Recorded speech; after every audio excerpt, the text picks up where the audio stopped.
Talking biscuit boy proud. Static crackles like a rattlesnake's tail. Voices rolling like a freight train wheel. Cornbread man, biscuit boy, talking live love and southern joy. Cornbread man, biscuit boy, raise your glass, make some noise.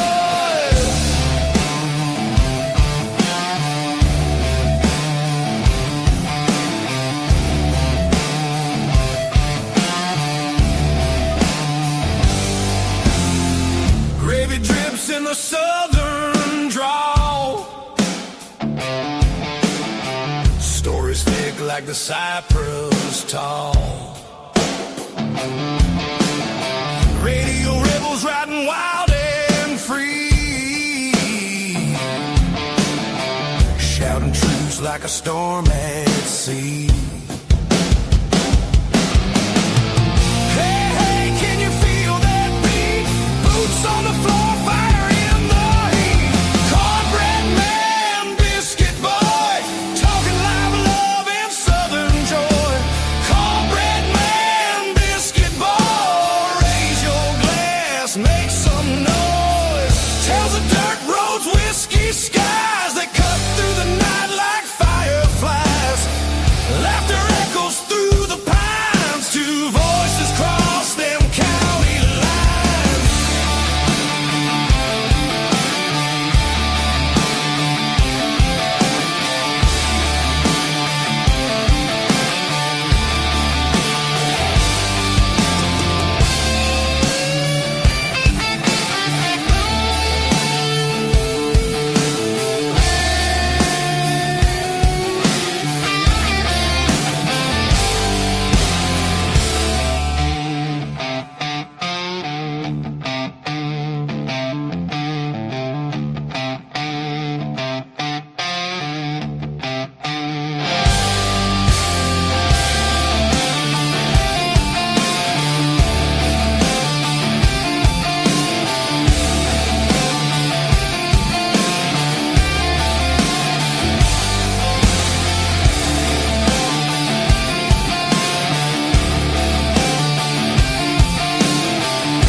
All right, here we are. Let's kill the music. Let's get Podbean unmuted and kill the music there. And we're live on everything, I think.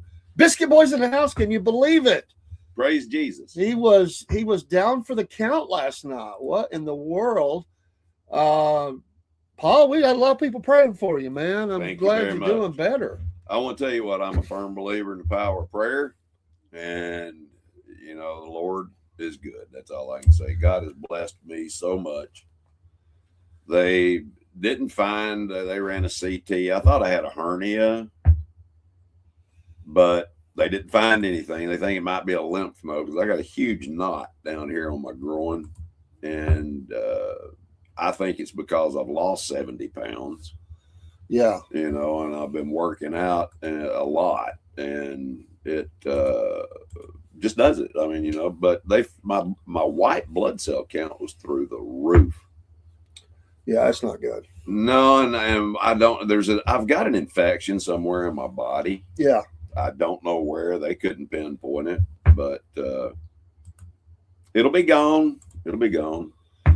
Yeah, you talk because I didn't hear from you. Like you said, I've been down for like 2 or 3 days. Yeah, and I am so sorry. No, I was like worried about you. I was like, I said either he forgot or he's sick. Something. I said I doubt forgot. Then I said, well, maybe he did forget. He's a busy man. Well, with ascending and everything. I you did know, forget, ascending. but I felt so bad. Yeah. I forgot, and my phone was dead. The phone was dead. I and, left it. Well, I just felt like I didn't even bother you because I thought, oh, there's probably something going on. There was. And then he messages, I'm sick. And I'm at the hospital. I'm like, good Lord. So I thought they were going to keep you, you know. And then he says, I made it home. I'll be there tomorrow. I'm like, wow, tough man. I want to tell you what, He's maybe not kicking high, but he's here. Yeah, I'm here. My wife was, she was positive they were going to keep me overnight and I was going to have surgery the next day. Wow. I mean, she was positive. And I said, you know, I'm not accepting that. I'm not going to accept that. Yeah. And I didn't. And I had apparently a lot of people praying for me. My grandson, Gage, he had his birthday is today. But he had a little get together with his friends last night, and in the middle of all of that, he asked all of them to please stop, and he said a prayer over me. He said, "I want y'all to pray for my grandpa." And amen. You know, there's power in prayer, brother. There's absolutely power in it, and I'm a firm believer. I always want people praying for me. I have people ask me sometimes. They'll say, can I pray for you? I said, I'll never refuse prayer. Never, ever. You know, and sometimes maybe that person, maybe they don't, maybe they're not even connected. You know what? But they're trying, and through that, you know, maybe it's evangelistic kind of thing. But yeah, I have only ever had one person in my whole life that I asked if they had a prayer need and could I pray for them, and they refused it. Really? And I told that story. It was a waitress at an Applebee's. Wow. And honestly, I think she was a little tipsy. I think she was like, you know, she kept trying to push the alcohol. I made her take all the alcohol stuff off the table. Made her mad. Like I said, could you just move this till we leave? Had my little granddaughter there, and I said, can you just move these? We're not gonna need the wine list or the alcohol. We're not gonna need that. Yeah. Well, it made her mad because she was trying to push the happy hour stuff, and I said, no, I'm not interested. And then, you know, and I as we gave her order and everything, and I was telling her, you know, is there any? I said, we're fixing to pray over our meal. I said, do you have anything that you know, prayer need? We can pray for you. She said, no. And I said, well, that's fine. I said, do you mind if we pray for you? He goes, no, I don't want you praying for me. Wow. That's the only person in my whole life. I'm serious. After 30 plus years of asking people, I would have been praying for her. Really and I did. And but it went worse. Like she come back to the table when they brought the food, and she brought the appetizer, and she brought it out, and Kaylee reached for it. Because we hadn't prayed yet. We were going to pray. She brought this appetizer out, and Kelly Rich, I said, no, don't do that. And she said, baby, you can do whatever you want. You pick up whatever you want. That's yours. I said, don't ever tell a child to do what their parent has told them not to do. Exactly. I said, that's not don't kosher. do that. I said, Kaylee, you know we haven't prayed over this food yet, and we're going to do that. She just forgot. She's a little kid. Yeah. I said, don't do that. And I told that lady, I said, don't do it again. Don't do it again. And so it went downhill fast. But I couldn't believe it. Like I just told her no, and she's telling her, yeah, you do it. I looked at her, I thought, who do you think you are? She would have been scolded. I can. Kelly was a prayer warrior back when she was a little kid, you know. Yeah. She prays, but she don't do it outwardly. She's got in the teenage years. She'll pray, you know, silently. But I'm telling you, when she was little, man, she made prayer warrior, huh? She was she used to go with me every time I would go visit somebody in the hospital or something. Yeah. Kayla said, we're a team. We go. I love it. And like one night I was visiting her family, and I told Lynn, I said, we got to go. Somebody's head of the hospital. And I said, they asked us to come.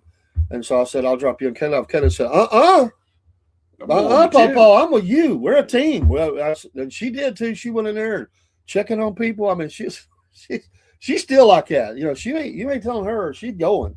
Right. I love it. But man, I have to rein her in, man. It's like, whoa, you know, because sometimes she's a live wire. She's a live wire. But I want to tell everybody, the reason why I keep doing this to my jaw is I have a buccal patch. It's for pain that I put in my jaw. Yeah. And it's just habit, you know, I don't know. So that's the reason why I'm doing that. if anybody thought I just had a nervous tick or something, that's Well, not what it is. You could have a not nervous jumping tick. or anything. I could. but it's not that. I guarantee you, if a tick gets on me, I'll get nervous. Man, I was doing a, around here it's bad. Yeah. I was doing a walking history tour with a park ranger. Well, he wasn't a ranger, but he's attached to. He works with them, and he was doing. We were going to do the walk about Sam Watkins, who wrote Company H. Right. And it was a pretty good group of us. It was we rode down Uparket area, and you basically follow the second day. You follow the troop movements. Right. And but you got to go through the woods. This is a Confederate troop movement and Union, and because somebody died, and they think Yeah. that was somebody that was in his book, and of course. Now, wasn't there a connection to one of the presidents? Well, he was at the battle. Abraham Lincoln's brother-in-law. Okay, that's right. Yeah, but- because we went. Yeah, we found, got when I do the next history show, I'm gonna show. Yeah, that. that's So that's awesome. I need to take you to the other side, and we'll walk through and I look at think that. we actually did a video We did three while videos. we were there, did we? We did 3 videos, but we didn't do. We did a video at the grave, but not about that. Right. But you got to go up through the woods and follow that troop movement and come back through. It's pretty fascinating. Well, as we're walking through there, this lady says, she hits me in the back. Hello, Jake. She kind of hits me in the back. She said, I'm sorry, but you got a tick on you. I'm getting it off. I said, no, please do. I had a hat on. I had a big hat. I had like a cowboy hat on or something. Right. And it had hit my hat and it fell down on my back. Wow. And she was like, I'm getting it off of you. I said, please do. Any and every one you see. So doing pretty good. Biscuit Boy's feeling better. He was ill for the last 2 or 3 days. He's a little weak, but that means he's still he can still jump through steel doors and fly through the air and do a scissor kick and There we go. drop some lefty loon or something if he needed to. He could still do that. I believe I could. I do. I believe I could. But he wouldn't take on a whole battalion right now. No, if I'd have to limit it to 3, I guess. You guys are gonna have to pull your weight today because I'm a little tired. Wow. Good morning, Jerry Barrett, and good morning over in Podbean. Yes. Good How morning. is the Thanks for sickly joining us. people? Jerry, how are you this morning, brother? This sickly people's doing better. I am. I'm doing much better. I can't believe he's here. I mean, honestly, I was shocked. But My wife was shocked. I said when they released me last night, I come walking out with the papers, and she looked at me. She said, "Are they releasing you?" I said, "Yeah." Good to go. we're out of here. And so on the way back home, I said, "Well, I guess I'm going to do a podcast in the morning." She said, "No, you're not." And then she said, "Well, if you feel like it, do it." So, And he felt like it, and he's doing it. So, amen. I'm going to tell the abbreviated version, but I still remember, I went home.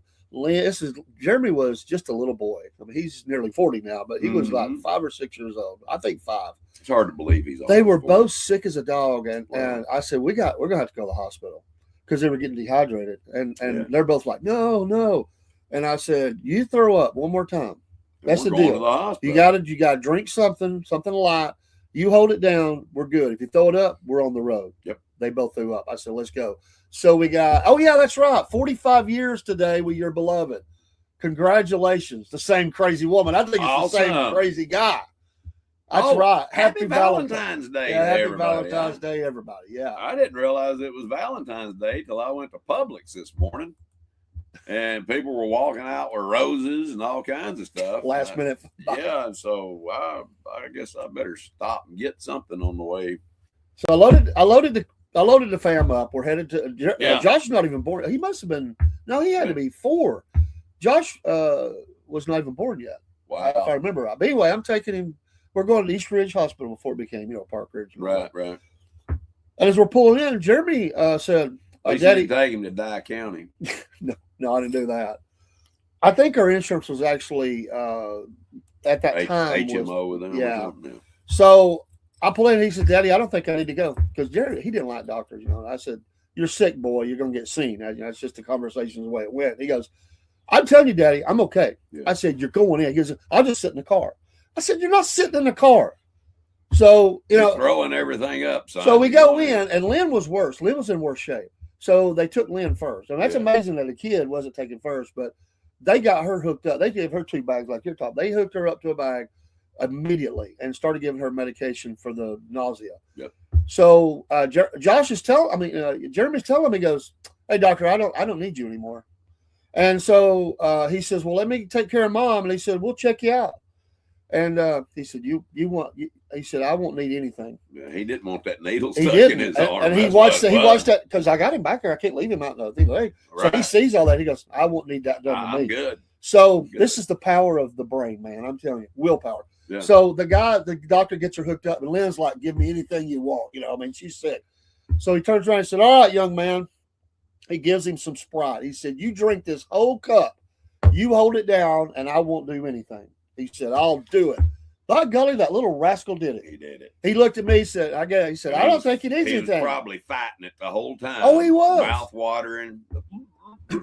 He said, "I told you, Daddy. I didn't need to see no doctor." I said, Tough kid. "You little stinker." Yeah. Yeah. But I want to tell you, it's amazing what a couple of bags of saline will do for you. Because I was Pump so you up. weak. I couldn't hardly walk into the emergency room yesterday. Oh yeah. I mean, I was that weak. And I was in a lot of pain. Hadn't had my pain medication, in 3 days. I didn't have anything in my stomach. I didn't drink anything. Everything I drank just come right back up. And they got me the saline, and I was good. Oh, I yeah. mean, I was good to go. And I drank. They wanted me to drink a glass of water, like you said. Yeah. I wish they'd have gave me Sprite, but they gave me water. And I said, "Drink this and hold it down, and you can go home." So I did. I drank it and held it down, even ate the ice. But you want to hear something really neat? Our youngest son, Hunter, he called his mom while we were at the hospital and wanted to know how I was doing. Wanted to know if she needed any dinner or anything like that. She said no. Well, Hunter lives on the ridge there in Chad, at Mission Ridge right there. Is it Mission Ridge or Missionary Ridge? Missionary Ridge is down here. That's Mission Ridge. Or is it Mission Ridge is down here? Yeah, That's that's Missionary Ridge. Yeah. Anyway, one of them ridges, that's where he and his wife live. They all roll together. Yeah. And it's not far from the hospital. So I told my wife, I pointed and I said, "Look here." And here he come walking in with a bag from Cookout. He'd stopped and got her something to eat, got me a large water because he knew I couldn't eat anything. And I was just blown away. I mean, I really was, because, Hunter he's 26, 27, somewhere around in there. Yeah. And he is so thoughtful. I mean, so It's awesome. thoughtful. It just blew me away. Really. Look at Jerry. He's so thoughtful. He took care of Valentine's and anniversary all in the same day. all in the same. Hey, I bet it was one gift. that's the way to do it. Get married on a major holiday. Here's Valentine's and anniversary gift. Yeah. What'd you get her, Jerry? And happy birthday. Amp up here. Yeah. What'd you give her? Don't tell me it was a pot to cook in. Yeah. Oh, I was listening. I was taking the trip from Hades. I was taking Kaylee up to Athens yesterday. Traffic was horrible. But I was listening to Sports Talk. I hadn't listened to them in a while. Right. It's on the local channels here.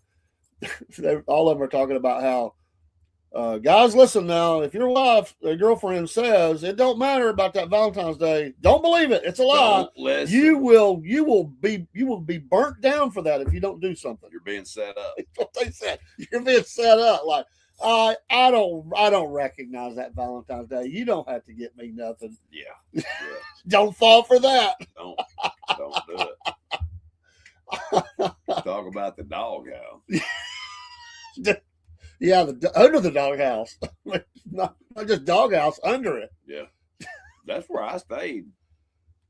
I thought I might have the flu or something, the way that I was feeling. I never ran a fever. Yeah. And that was the weird thing. I never ran a fever. But I stayed on the bottom floor of the house. I didn't want to get my wife sick. If it was something that was contagious, I didn't want her to get it. Which hospital did you go to? Memorial. Okay, I was just Downtown. wondering if you went to Erlanger on a Lord knows. Friday night and the gunshot victims and everything else coming up in there, man. No. It's wild. I should have went to Park Ridge. Is where I should have went. Park Ridge has got like a 10-minute. Look at Jerry. We quit getting each other presents because we get whatever we want all year long. We are going to spend the day together.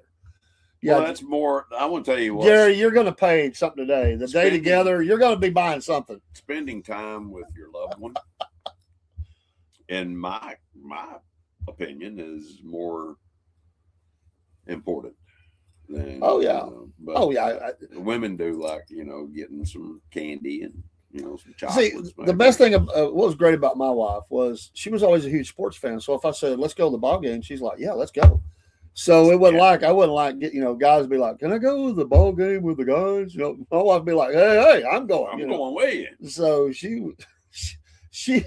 woke up this morning. I went to help her up, and she's on her phone. She's watching NASCAR highlights from the race. That's my wife. I mean, she loves sports. She might not be into golf or what else. She tennis. She's not really, but she likes baseball, football, some basketball, and she likes NASCAR. You ever do any hunting? What do you ever do? Here we go. We had our honeymoon in room 219 at Stone Mountain. We went back 13 years later, and they were still rebuilding. Wow. Did y'all go through the floor? Sound like you broke the bed. 219. Got a little wild in there. We got a spill in 219. Yeah. It looks like Got a code red. it looks like Clyde from Every Which Way You Can has been in there. Yeah. The chandelier ripped out. Wow. It's a great movie, by the way. Yeah, Both of them. Every Yeah, Which Way You Can, Every Which Way You Can, whatever it was called. I love that. Did I ever tell you? Right turn, Clyde. Did I ever tell you about the hunting story? There was this guy. He got up one morning, got dressed. He's going deer hunting, and so he's getting dressed. His wife gets up. She said, "I want to know why you never take me with you." He said, "You never asked. I didn't even know you wanted to hunt with me." She said, "Well, I'd like to go with you." And he said, "That's great." Got her ready, got her a gun and everything, and they hit the road. Got to the hunting site, and he said, "Now I want you to climb up. This is your tree stand. I want you to climb up here. I'm going to be about 300 yards this way. If you see a deer, shoot it, and I'll come running." Well, he didn't even make it to his tree stand, and he heard this bam, bam, bam. So he turned around and went running back.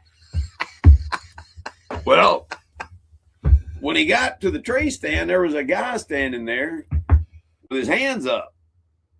And he was saying, "Okay, lady, okay, it's your deer. Just let me get my saddle off of it."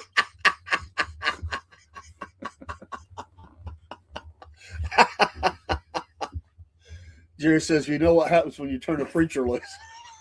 Oh, yeah. Yeah. Oh, well, they don't call him Pharaoh for nothing. I know what happens when you turn a Just keep preacher's going and going. grandson loose. Been there. Oh, man. Wow. We went in this bad motel one time. It's a group. It was getting 2 rooms. It was me, my wife, my sister, and 2 friends. Right. And cold as snot in Knoxville, Tennessee. Oh my gosh. And anyway, we walk in. Now this is the Vol Inn. It's not even there anymore. I'm like, I didn't even want to stay there, but it's like the cheapest, closest thing to where we were going. Right. Anyway, we walk in. This place, it's typical. It looks like, understand. So the guy's looking at us, and one of the guys was with me. He had that biker look, Yeah. And he's looking at us, and the whole time we're talking, he's just checking each one of us out. He's shaking his head, and I'm looking at him like, I was thinking, what's up with this? And the guy's looking, he never changed the expression. Right. And I was telling him what we were looking for, and he said, "What are you in town for?" It's never been asked. I mean, somebody usually, "Are y'all in town to go to this thing or whatever?" Couple of days. But he was like almost like interrogation. Yeah. "Y'all here for that concert tonight?" Yes, sir, we are. Matter of fact, he said, "Okay, here's the deal." He got real serious. He said, "You can stay. I'm gonna put you in upstairs on the back side of the motel. I got 2 rooms side by side. He goes, I'm gonna tell you what, if I have one bit of trouble, I'm kicking you out. I said, did we give you an indication that We were going to trouble? give you trouble? No. And he said, I know how it is. I'm just letting you know these are the ground rules. I said, fine, you got no problem out of us. Yeah. My gosh, it was like crazyville.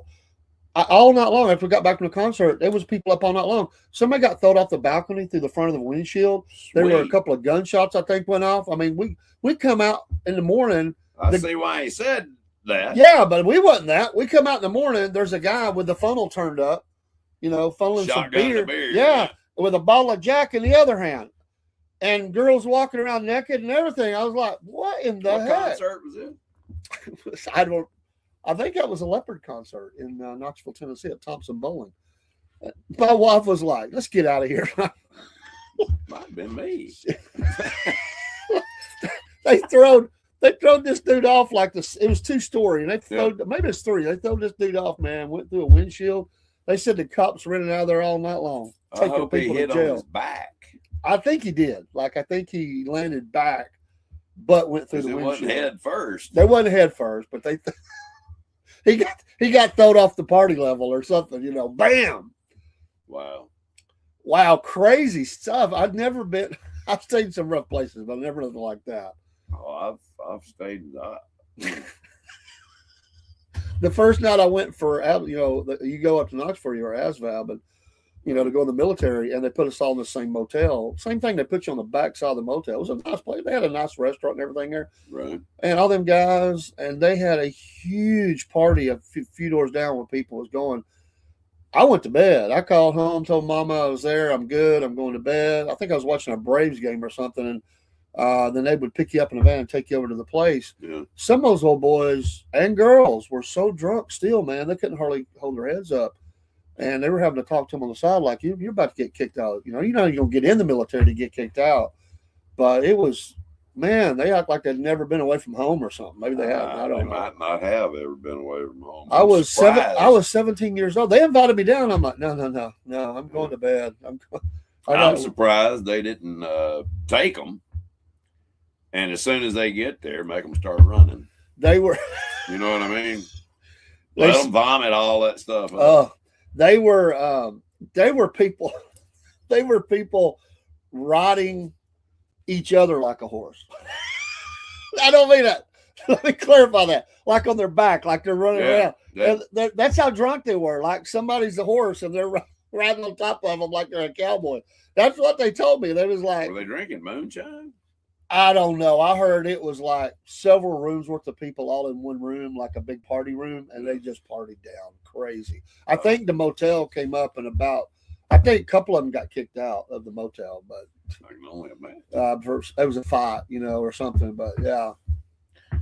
Yeah, I've been to Was it pretty wild parties. No, it wasn't a room charged by the hour. It wasn't that. I have seen those, but it wasn't far above that. There has been those places you can find them. They advertise it. That's the flashing light, pay by the hour.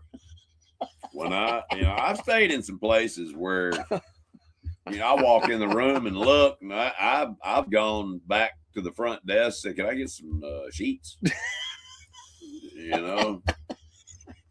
Like a couple of sets of sheets.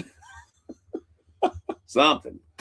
You're in trouble when you have to walk and ask for toilet paper like they don't.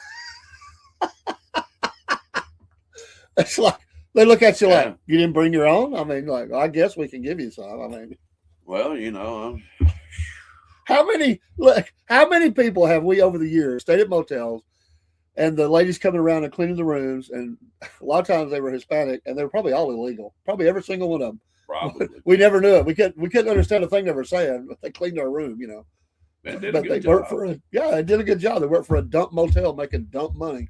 You ever had anybody steal anything out of your room? I've never had it, but I've always taken anything of real value with me when I go. I put it in the back of the car and just keep an eye on the car, but I don't trust it. See, Now hotels will run, reputable hotels will run tests. They'll test you.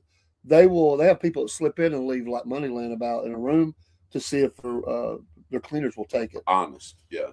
Well, I won't stay. Hey, Dusty. I won't stay at a hotel if it doesn't have a safe in the room. Awesome.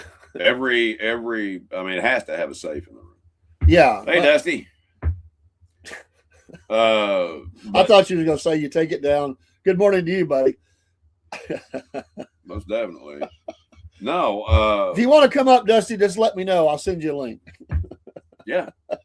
We're just talking nuts on this morning. But so I was thinking you just go down to the front desk, and you give them the stuff put in the safe. And I'm thinking No. that ain't going to work. No. That's not going to work, dude.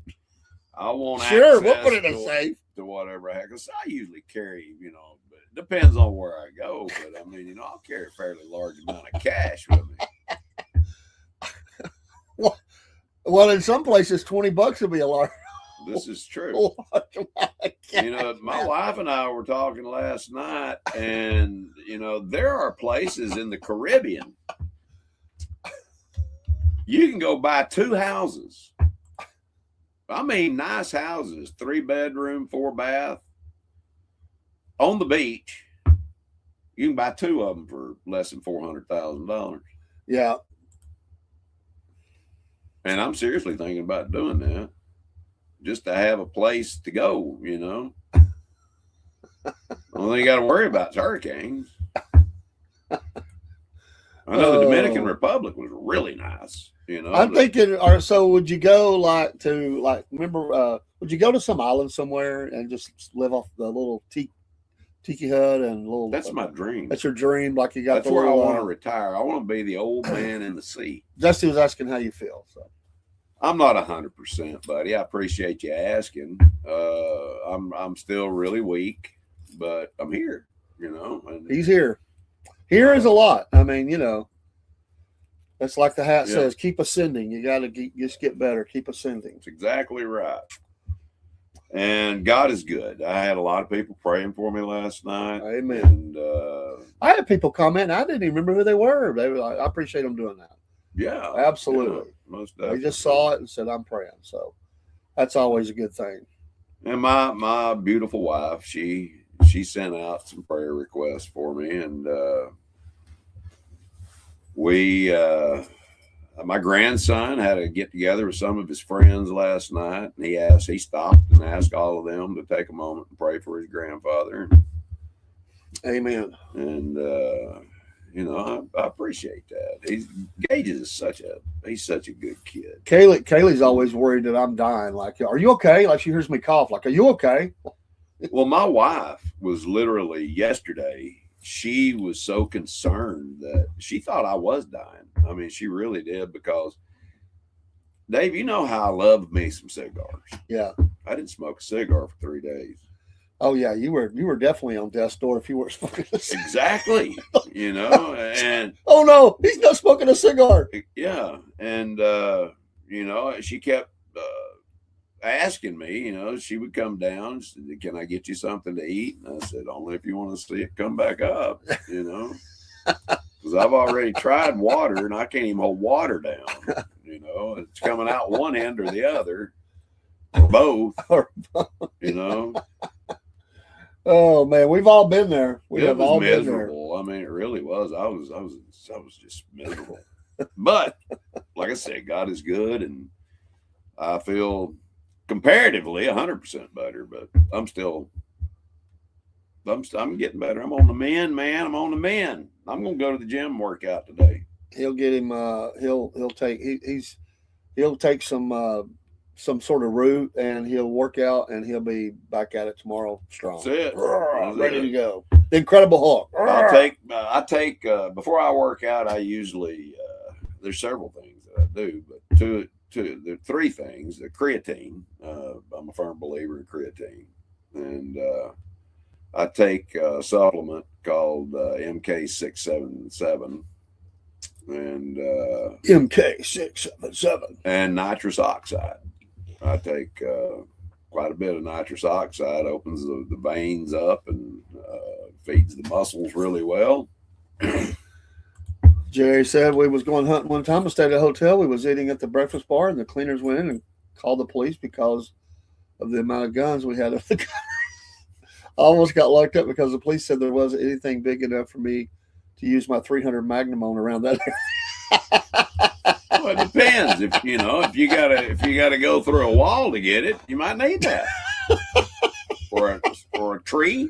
Oh my gosh, we've got a terrorist here. Yeah, that's crazy. Oh man, I could just see that. Yes.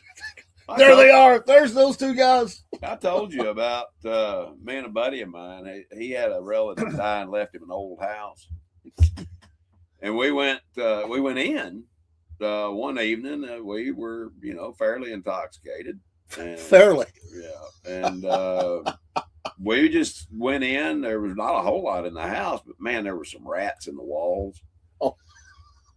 And I said, "Hey, I got an idea." And he said, "What?" And I said, "I'll be back in a minute." Well, I had a Remington 870 pump, assault shotgun, buckshot in it. I went and got that thing and a couple of boxes of shells, and I also grabbed a pistol. I went walking back in. He said, "What are you doing?" I said, "I thought we'd get rid of some of them rats." He said, "I got the first shot." So I handed him the shotgun. Dude, we just blew the walls up. I don't know how many rats we killed. We were just having fun shooting the walls, Well, it wasn't too long, and the police were at the door threatening to arrest us for discharging a firearm. And I said, "Hold on a minute. Do you know the law?" He said, "Yeah, you cannot discharge a firearm in the city limits." I said, "Wrong. You can discharge a firearm anywhere as long as you own the property and the projectile never leaves the boundaries of your property. Yeah. It's not against the law." And y'all were shooting walls. They didn't leave the boundaries. Exactly. It didn't go through the brick on the outside. We weren't blowing holes all the way through the house. But anyway, people complained. Yeah. Oh, God. Go figure. Our neighbors have got a gunfight. Yeah. Sound like the OK Corral. Dude, that would have been great if you had did it on Halloween night. Oh, and yeah. Would that not have been great? Like, people would be like, "Oh, bam, bam, bam." You know how a 12 gauge sounds. And have like a screaming sound, like some. Yeah. He got me. I got another zombie. There's one upstairs. Yeah, go. boom, boom. Run for your life. I have like a little speaker out there to help with the sound outside that the whole neighborhood get it. Yeah. Dude, that would be great. Well, maybe we can try that this coming Halloween. Jerry says, "I have a black pastor friend that I'm going to teach how to shoot a rifle, and I'm trying to decide if I'm going to let him shoot my 300 Magnum or my 50 cal muzzle loader. He doesn't I weigh, tell you what, he don't weigh but 150 pounds. Dude, I want to tell you what. Be careful how you load that 50 cal, because that son of a gun will take your shoulder off. I had a Hawken, and you talk, it's a great gun. I mean, it takes a lot. I mean, it's not, the deer's not going to stand there, hold on a minute. You're packing that thing, You got to get them in one shot or have a backup, Look like, what was that movie Mel Gibson was in? The Patriot or something like that? Running through the woods with 5 guns, bam, and throw it down, grab another one.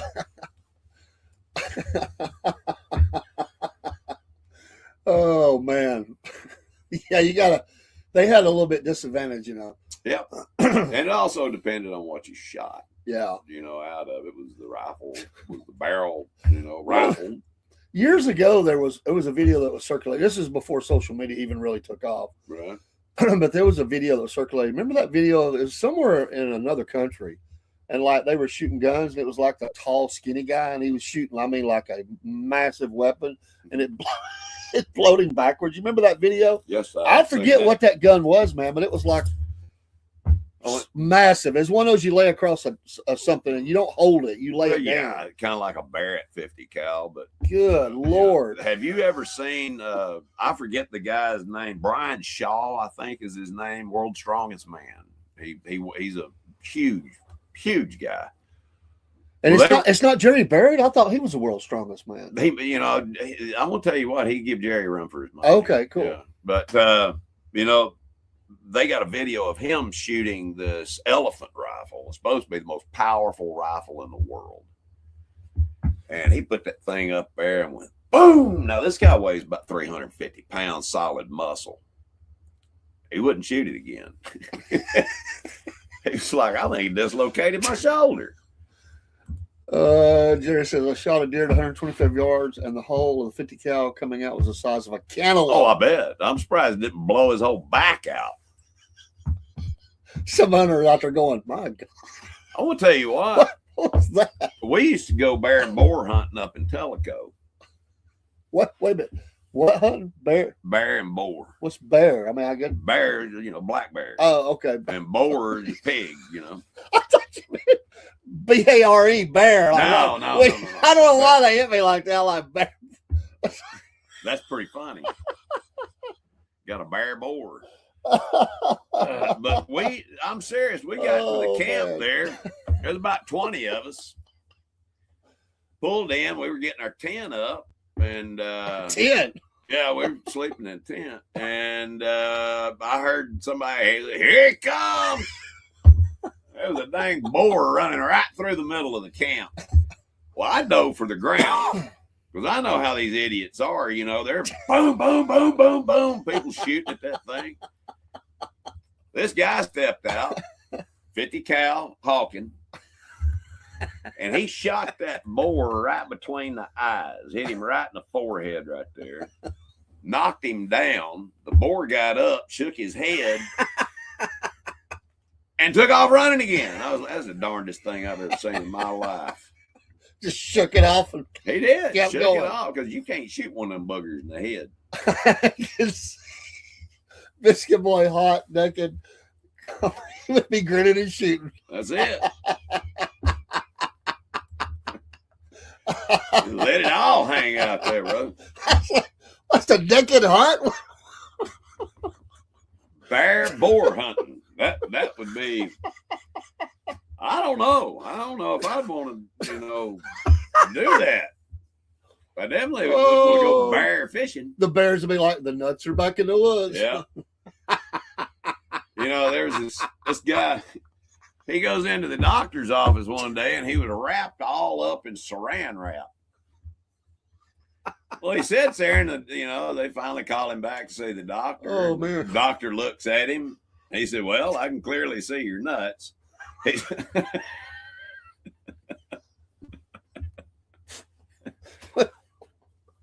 Without a doubt. Yeah, without a doubt. Oh, man. I was at the doctor's office one day. It was packed out. It's back when I'd have my gallbladder surgery. I was at the surgeon's. Oh, bless your heart. Packed place. And there's That a guy almost there. killed my wife. Oh, man. What about kill me? It ruptured. There was a guy there. He must have been 380 pounds. Big dude. He's got his arms crossed and he's just got his head buried down. Yep. And he was snoring so loud. And his wife's just sitting there flipping through the magazine. She's used to it. I mean, when I say he was rolling the windows, dude, I mean, and it was like a real quiet, like everybody's trying not to laugh. Yeah. And she just didn't care, but everybody, I mean, he called the name and the guy was like, he went on back. And when he went to the back, the whole waiting room erupted in laughter. Oh, I bet. My wife sleeps with a pillow over her head. Because of you. It's like, She does.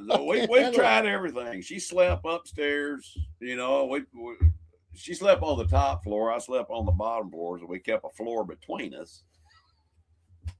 And we tried that for a while, and that's not good for a marriage, No. So she bought some earplugs. I'm going to try that. I got a CPAP thing. I ain't wearing it. I mean, you ever wore one of them things? I wear it every night. Do you really? Yeah. You got the whole thing, or I have just the the whole one thing. that goes up your nose? I have the whole thing. See, I had the one that goes up. You just blows air up your nose. Well, dude, if you don't do it right, your lips will be going. That air got to go somewhere. It does. It does. And I hate it. I hate that thing. I couldn't sleep with it. I could not sleep. I had to get with used it. to it, but once I would never sleep without it. Like my granddaughter has came and woke me up and said, "Papa, put your mask on." I was snoring. Right. But it's I love it, man. I love it. Jerry Barrett, I did wake up in camp one time and looked out the door, and a buck was standing at the back of my truck. I stuck my rifle out the door and shot it and went back to bed. I didn't have to pull it anywhere. Just loaded it and went home. Let him bleed out. Dude, that's there. pretty cool, man. Yeah. I like Happy hunting. My favorite kill shot for a deer was actually down in Rock Spring at Shields Lake. You ever been down there? I don't know. I've been to Rock Spring a lot, but I don't think I've ever been to that lake. It's a hunting club. I didn't know there was one there, to be honest with you. I'll take you down there and show it to you. Well, anyway, my ex-father-in-law and a group of guys got together and bought the place. And it's got several lakes on it where you can go fish, and there's hunting ducks, all kinds of good stuff. Well, me and buddy of mine, we got out there early one morning, and I got down. We had scouted it. There was a trail coming off the ridge, and the deer had just been, been single file, coming down through there every morning. So I got down behind this huge fallen oak tree, and the sun wasn't up yet. And he said blew the wax out of his ears. I've listened to your story, but I shouldn't have put that on the screen yet. That's hilarious. It killed me. But go ahead. Anyway, so I'm sitting there waiting for the sun to come up, see if any, and this fox squirrel comes running up the tree there barking at me. I mean, and would not go away. And I wanted to hit it or something, but about that time, something flew over my head and almost blew my hat off. I thought it was a pterodactyl, but it was a wild turkey. T-Rex coming through. Yeah, it was a wild turkey been roosting in the tree behind me there, and he just flew out, got tired of listening to that squirrel, I guess. And so about that time, I hear a noise, and I look, and here they come down through there. About 4 deer deep in the line there was a pretty good sized spike buck. I'd say spike, he's 4-point. But that squirrel starts barking again, it spooks them. And so they're just like roaches when you turn the light on. They're gone. Well, that buck, he turned and started running up the ridge, and all I saw was that white tail doing this. So I had a 30-30, the best brush gun you can have, 30-30, and they're fairly accurate, if you know how to shoot. So I put a bead down. I had no scope. I mean, you don't use a scope in the woods, but anyway, I dropped down on him and followed him, and boom, I hit him to the left side of his butthole about that far because I was aiming at his tail. That was anyway. And it went right up his spine, just dropped him. He started sliding back down the ridge, and I went and gutted him, put him over my shoulders, and carried him back to the truck. Hey, Jerry, you have a blessed day with your bride there. Yes, most definitely. Brother. Enjoy the time. And have a blessed church service tomorrow. Yes. Amen. Most definitely. Yeah. There have been people, it happens. They never find the deer. Like because they don't know how to track. Yeah, you got to follow for 4 hours. I couldn't find my deer. Did you follow the blood? They claim they have, but I don't know. Well, if there was no blood, guess what? You missed. Exactly. Come on, put 2 and 2 together. Me and a buddy of mine, we were up Flat Top Mountain, up above Soddy Daisy, and we were scouting. And we had taken our bow and arrow with us. And Steve had a compound. I had a Browning recurve. I loved that thing. I thought it was more powerful than a compound, but that's just because I could pull that booger back so far, But with a recurve, you ever shot a recurve? You know what I'm talking about? See, with a regular compound, you pull it back and it locks. And you can hold it, and then I've shot that gun. Yeah. Well, with a recurve, you pull it back, and boom, you pull it back, drop, and boom, you let go. Well, we're going up this old dirt road. It's on some Bowater property, and By the I way, hear Bowater was a paper mill. Yeah. They owned all this land for trees to make the paper. But that's what Yeah, Bowater that's is. what out here. Bowater is. Yeah. They were actually responsible for that huge pileup on the way to Athens. You know, when Because it fog. Yeah. That Horrible. was 100-car pileup or Exactly. truck, cars, whatever. one of the worst Meant in multiple the deaths. history Oh yeah. of the United States. It was Horrible. one of the worst ones. Yeah. But I hear something coming and coming around the bend on this little logging road that we're on. 3 Doberman pinchers. 3 Doberman pinchers. And I'm like, I thought I was Magnum or something, He had, the Dobermans, Magnum PI. Yeah. Well, Zeus, Apollo. yeah, it startled both of us, and we pulled down on them things because I didn't know if they were going to attack or not. And I told them, get out of here, go on. They looked, and they didn't want to go back the way they came. They wanted to keep going the way that we were coming. So I told Steve, I said, step off side. Yeah, pull off the side. We stepped off. Tell He them to go got on. on one side, I got on the other, and they took off running, went right by us. I have no idea where they come from. This is out in the middle of nowhere, on a mountain. Somebody's letting them dogs run. Dude, You're not supposed to hunt with dogs in the No. state of Tennessee. I was helping a guy. He was doing a paint job.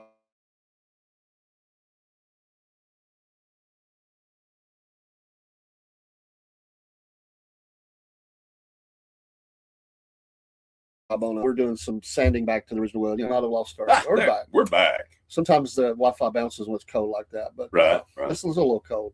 But anyway, there was a dog down there. I was up on this window, and I was doing around this windowsill. Yeah. And this dog's barking at me, woof, woof, woof. The whole Wolf. time while you're there. Just constantly. Like And there's I said- more on next door over here. And I said, get out of here. And he barked again and took off. So I'm like, I'm working. Well, them idiots, I didn't know it. My friends, my so-called friends, Yeah. heard that. They called the dog in, had him come upstairs, and I hear something behind me. Because It's the dog. it's the dog. He's quiet. I hear something. I'm like, what was that? I turned around. I'm up on this ladder, a dude. Doberman or a pit bull. He wasn't either one of those, but he was a big dog. I turned around, man. I about fell off that ladder. Bet. Like it was almost like the dog, because I was like, "Get out of here! I'll whoop your tail." I was just giving him a hard time and giving him go on. And it was like all of a sudden he's staring at me, and I heard him laughing. I bet. I said, "Get that dog out of here!"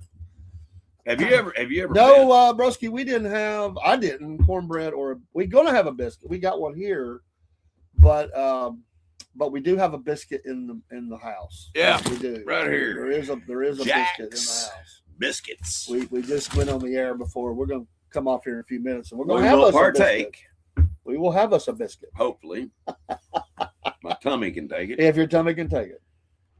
A little tummy will do ya. Should. But anyway, have you ever been up a 30-foot ladder? Not 30, not that far. First time I ever got on a 30-foot ladder, I was toting shingles up to the top of, dropping them off on the roof. Well, I was a fairly strong guy, and I had a couple of bundles over my shoulder, and I get up there to the top, and that ladder is just shaking like crazy. And I told Zach, the guy that owned the company there, I said, dude, you're going to have to get another ladder. This thing, I feel like I'm going to fall. This thing's shaking so bad. He said, look down. I looked down. My knees were doing this. That's the reason why it was me causing the ladder to shake. Yeah. I didn't even think about that, but yeah. I was it was a 20. And I'm not good with heights. I was helping this same painter, and I was just supposed to be going up and caulking some stuff, And I couldn't do it, man. I just had because I didn't even think the ladder was that good, honestly. And it was just not a good thing. But I'm like, I'm good up to like 10, 15 feet, maybe. You start getting over that, it gets a little iffy for me, man. Right. We were remodeling this house over North Chattanooga. It was an older house. We actually added an upstairs to it and put dormers and all kinds of different things in. But on the outside, we put cedar shake. It's concrete, pretty much. It's formed to look like cedar. Well, I was putting the last piece up, and it was right at the corner of the house, and I'm on one of them 15-foot step ladders. Well, like a dummy, I get on the very top, you know, and I'm reaching with a nail gun, and there goes the ladder, and I fall all the way, and I know it broke my arm, but I didn't go to the doctor. So it took me about 3 months for my arm to heal. Wow. And it still bothers me. Well, sure. Sometimes because it never did have it set right. Oh, another thing, you know, I've had my back fused, right? L4, L5, and S1. Well, guess what? L3, when they did the CT on me last night, is broken. Oh, wow. And I know when it happened. About the second or third time we hooked our camper up, this is right after, you know, we got it, when Jody retired, I was putting the anti-sway bars on, and one of them was not going up, you know, onto the lip so that I could clip it in. And so I just manned up on that thing. And when I did, I felt a pop. And I remember you telling me about that, I think. Sounded like a shotgun going off. My wife heard it on the other side of the camper. I'll put it that way. Oh, man. And I hit the ground. And I thought I was going to be paralyzed. I didn't think I was going to be able to get up. Wow. But I did.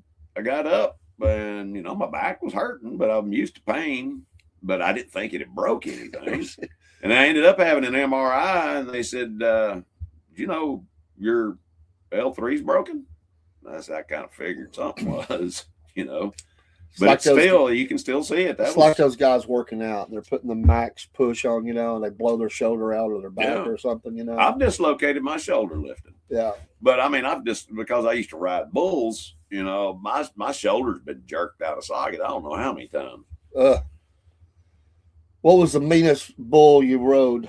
You remember the name? They all have names. I do remember, and I mean, it sounds like it's going to be made up, but El Diablo was the name of the Brahma bull. That was his name. We came out of the chute, and I bet you he was 10 feet off the ground. I mean, right out the chute, and he started spinning. I stayed on him for 8 seconds, but he started spinning. When I let go, it threw me all the way up against the fence. He was spinning. I mean, he was just spinning like crazy. El Diablo. That was his name, and he came after me too. He was the devil, I'm telling you. That's why I love him rodeo clowns. Yeah. I'm telling you, man, they save lives. Oh, man. Kind of like Jack Nicholson said, you know, we save lives. You want me on that wall. Have you ever rode a bull at the bar that you felt like was El Diablo? Hey, I want to tell you what. You want to hear something hilarious? They used to have a mechanical bull at Paul Gray's. They did. At the Play Lake Club.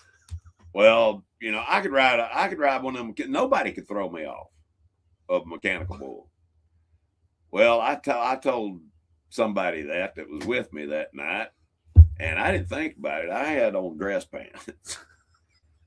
Polyester and leather don't, or whatever, you know, it's kind of like, you know, did you ever see the movie Vacation or Christmas Vacation or whatever, when he puts that stuff on the bottom of the sled and boom, you know, that's the way I felt. I knew when I got on that thing it was a bad idea. But the guy that was running it had never been able to throw me off, and he started that thing off hard, and I didn't even hit. I went over the wall. I landed on the floor on the other side, not on the sponge. He's like, yeah, I got him. Yeah, he got me. He looked at me and pointed and started laughing. Oh, God. Usually it's a bunch of drunks that are really drunk, and they don't have to go that fast with them. Oh, no. And they're flying and flipping off of it. Dude, there were some girls that would get on there and do like a pole dance on that thing. I mean, it was crazy. That's why they all gather around to watch. Yeah.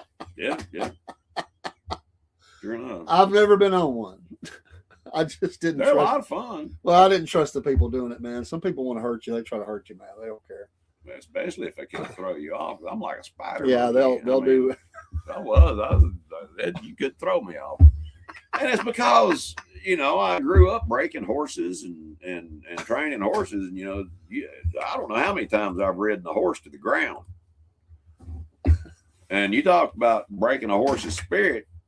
When he goes to the ground and then gets back up, and he's still on his back.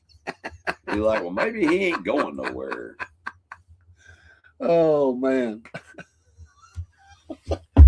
that's a rough hit, man. You're already up in the air anyway, and to get flipped off of something like that over the head or whatever, man, that's going to be a hard hit. I want to tell you, I've looked like somebody took a rag doll and threw it before, just flying through there. I got a lot of respect for rodeo people, man. I mean, that's hardcore, especially those that are riding the horses and the bulls. Tell you, back when I did, all we had was a cowboy hat and a pearl snap shirt. That was it. We didn't have all these helmets and shoulder pads. Them guys look like they're getting ready to play football. Shirt. Yeah, I forgot all about them. Yeah, them guys. I had one of them one time. They look like they're going to play football. Lots of crashing and falling. Oh yeah, there's that. Yep. And then even if you ride it out, I mean, you got to get off, and that's not easy either because they're still going. The dismount there, you got to practice that. And how do you practice a dismount off a bull? Trial and error, buddy. That's just the way it works. I mean, sometimes with the horse, they're able to get up beside and grab them off, but they don't do the bull like that too much. The bull, you're just going to the ground. No, a bronc. Now you're right. They've got rescue riders that'll come up. And you can just grab a hold and go off. But no, they ain't gonna get a whole horse out there with a bull. I don't see them bringing another bull out. Yeah, grabbing y'all like that Brahma bull I told you I rode down Mississippi. I didn't even have a bridle on that thing. They said I look like Mongo come riding up on this Brahma bull. Some of the idiots of the world are those people that run the bulls, Yep. My God. I want to tell you, they're steering people and throwing them, slinging them, and everybody's cheering. It's like, dude, I am not getting in front of something that has something like that on it anymore. in my prime, I'd have probably done it. I mean, if you're one of them that slips, trips, or whatever, you better. It's coming. I mean, dude, I have seen people get the anal gorge. Dude, oh man, that's scary. One of them looked like his antler, his horn disappeared about that far. That's a bad day. Yeah, I'm telling you. Run the bulls.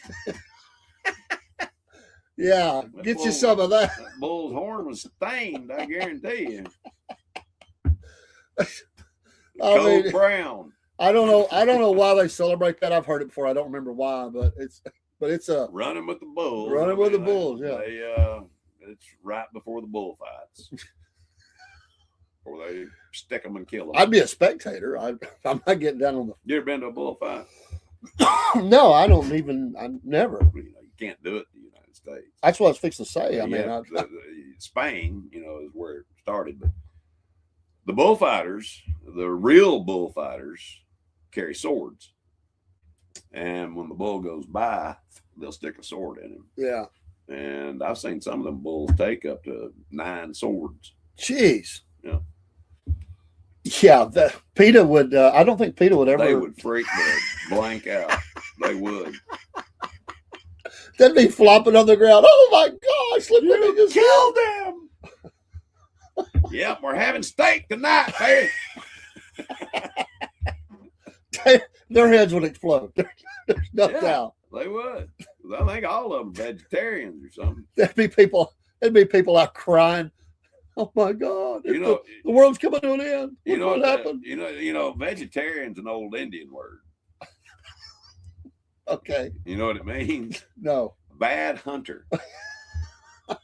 That's what they called the vegetarian back then. I deal with this type of mentality all the time as security for a big box store. Yeah. There's those people that come up. The store is closed. Hey, Doc the Butcher, I love the name. But there's people that come up and I like that. He's flexing too. I like that. But they'll come up and we've already closed. Like one lady said, My husband's got to come back in. He's got to get potatoes. And I'm like, we're closed. She's like, no. And she starts cussing like, oh, how am I supposed to have a dinner without the potatoes? I'm like, I don't know. Substitute something else. What time was it? This is after 11 o'clock at night. She was going to say, she started cussing. I just spent $250 in that store. And I'm like, you should have thought about the potatoes. Yeah, I'm sorry. You can get them in the morning, but you're 6 o'clock in the morning, reopen. But why are you cooking dinner so late, woman? That's what I was wondering. You know? I'm like, I'm just enforcing the rule. I'm not your guy. I'm just. She said you could let him in. I'm like, but I'm not. Yeah. I'm not. I'll lose my job. I'm not going to do it. Exactly. But there's always those people, and they think every reason is a reason they got to come in. It's supposed to be like the end of the world. Wow. Wow. I told a guy one night, I said, y'all can't come in. He stops, and they talk for a minute, just for like a quick second. She comes on like she's going to convince me. I said, I already told him, ma'am, that we're closed. She said, I understand, but you don't understand. I just started my monthly. I've got to come in. I'm like, well, you don't understand. I don't care.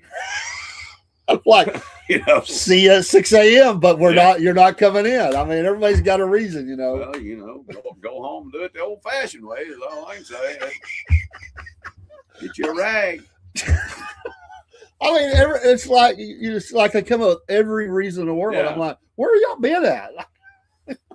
All day long. Why do you wait so long? This store's been open, hours and hours and hours, It's every Saturday night that I work. Every Saturday night, it happens. Or somebody wants to come at closing. Have you ever noticed any difference during a full moon?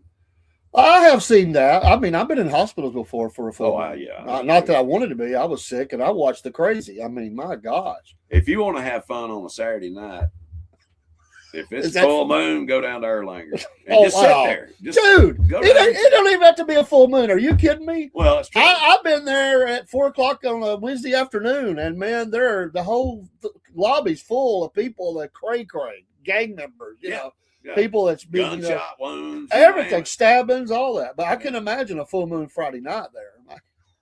It's crazy, and they're so jaded to it. They'll just be like, "Well, be where we want to get to you," Yeah.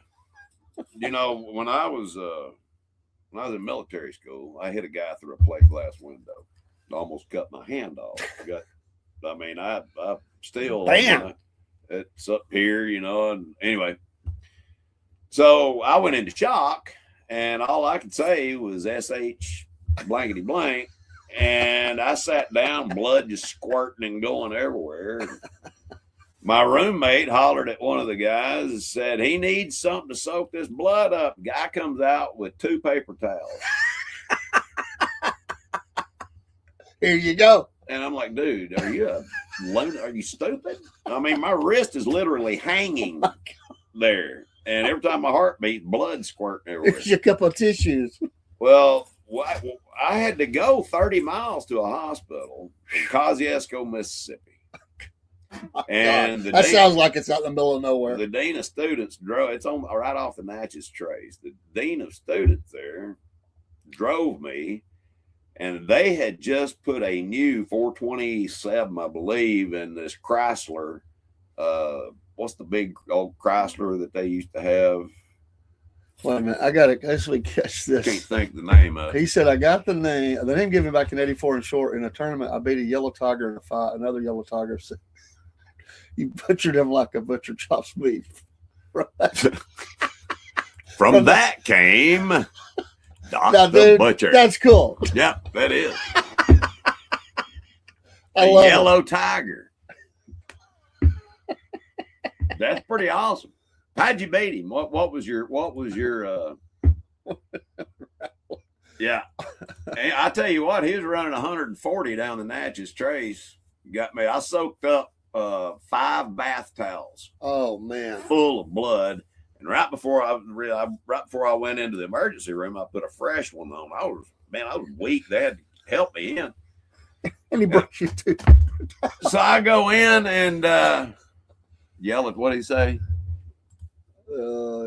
Tigers out of Detroit. Yeah, very tough dudes. Got you. Okay, I got you. Got you. Yeah, that's beyond the hood. That's another level. Got him pretty good there.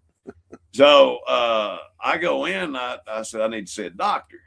The lady says, have a seat. We'll get right with you. I said, ma'am, you don't understand. I'm bleeding to death. She said, sir, we have a triage. Sit down. And so I unwrapped that thing, just put my arm up there, blood squirting everywhere. I said, lady, I need to see a doctor. She went, oh my God, and started freaking out. And they took me back there and put my arm in a bucket of this stuff that, kind of cauterizes the vessels and everything.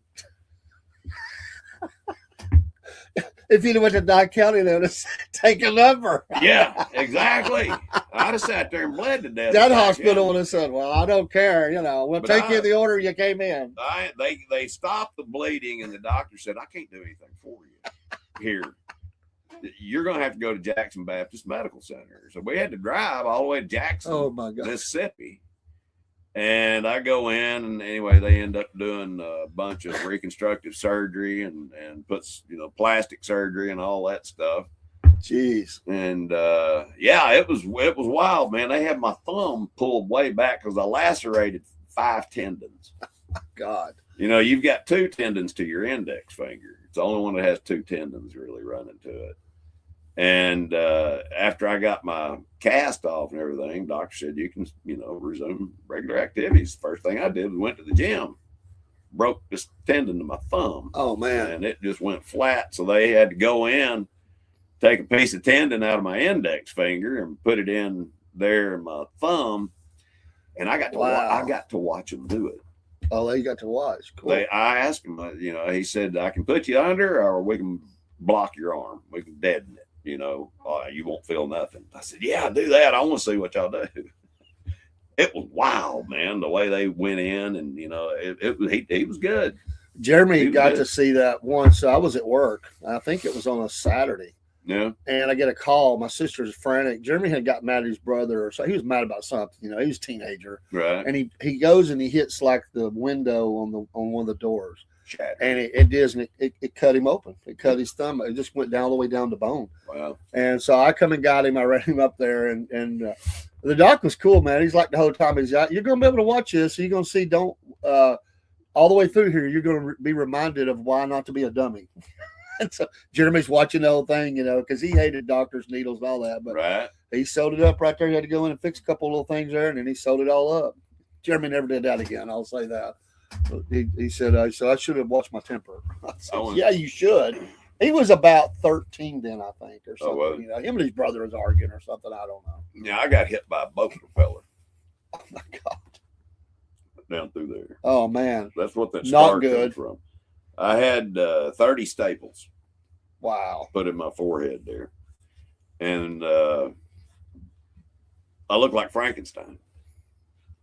Had the big, all them staples in my forehead. And they said I had to come back and get them taken out. And I said, nah, it's all right. I'll do it myself. I went and got one of them staple remover guns and just started popping them out. And I think one of them broke, because I think I still got a piece of metal in my forehead right there. Right. Doc said he was martial arts fighting and started training in January 80 at 14, mainly to stop the bullies. Good for you, bud. Yeah. That was me. And it did. Hey, you got to do what you got to do. I ended up. You gotta man up. I mean, circumstances respond you to go to another level. I mean, right. I was a third degree black belt in Taekwondo. Studied a little Krav Maga. It's an Israeli fighting technique. Did some grappling. Studied some Jeet Kune Do, which is what Bruce Lee developed. I really like that fighting style. Yeah, because you adapt. It's like it's not fixed. It's constantly changing. It's constantly evolving. Because that's the way a fight is. You're constantly evolving. He says 46 years later, I still train, but all the interest we try killing each other. Yeah, I understand. I still train. God bless you for still training, man. That's good. We've got body bags and speed bags. I still I can't kick quite as high as I used to, but I can do a spinning mule kick on you. Did you ever do the wax on, wax off? Was that part of your training? No. There was no wax on, wax off. I didn't study for Mr. Miyagi. Do you remember Master Chu? Chu's Taekwondo studio. It used to be in Hickson. Probably not, because I never used to go to Hickson that much, Well, I went in because I wanted him to train me. I was 19 years old, and I had been studying, since I was 13. Yeah. And I was really good. I was considered a black belt at that time. And he put me up against his black belt. I hurt the guy. Oh, man. And Master Chu stopped me, and he took me to his office. He said, "I can't train you." Wow. And I said, "Why?" He said, "Because you're too violent." So he would not train me. Remember, I don't know if you remember the guy that worked at the plant, the one that died with cancer, the one whose house was hit by the tornado. What was his name? Henry. No, I don't think it was Henry. His brother trained him. The brother trained with Bruce Lee back in the day. His brother's a lot older than him.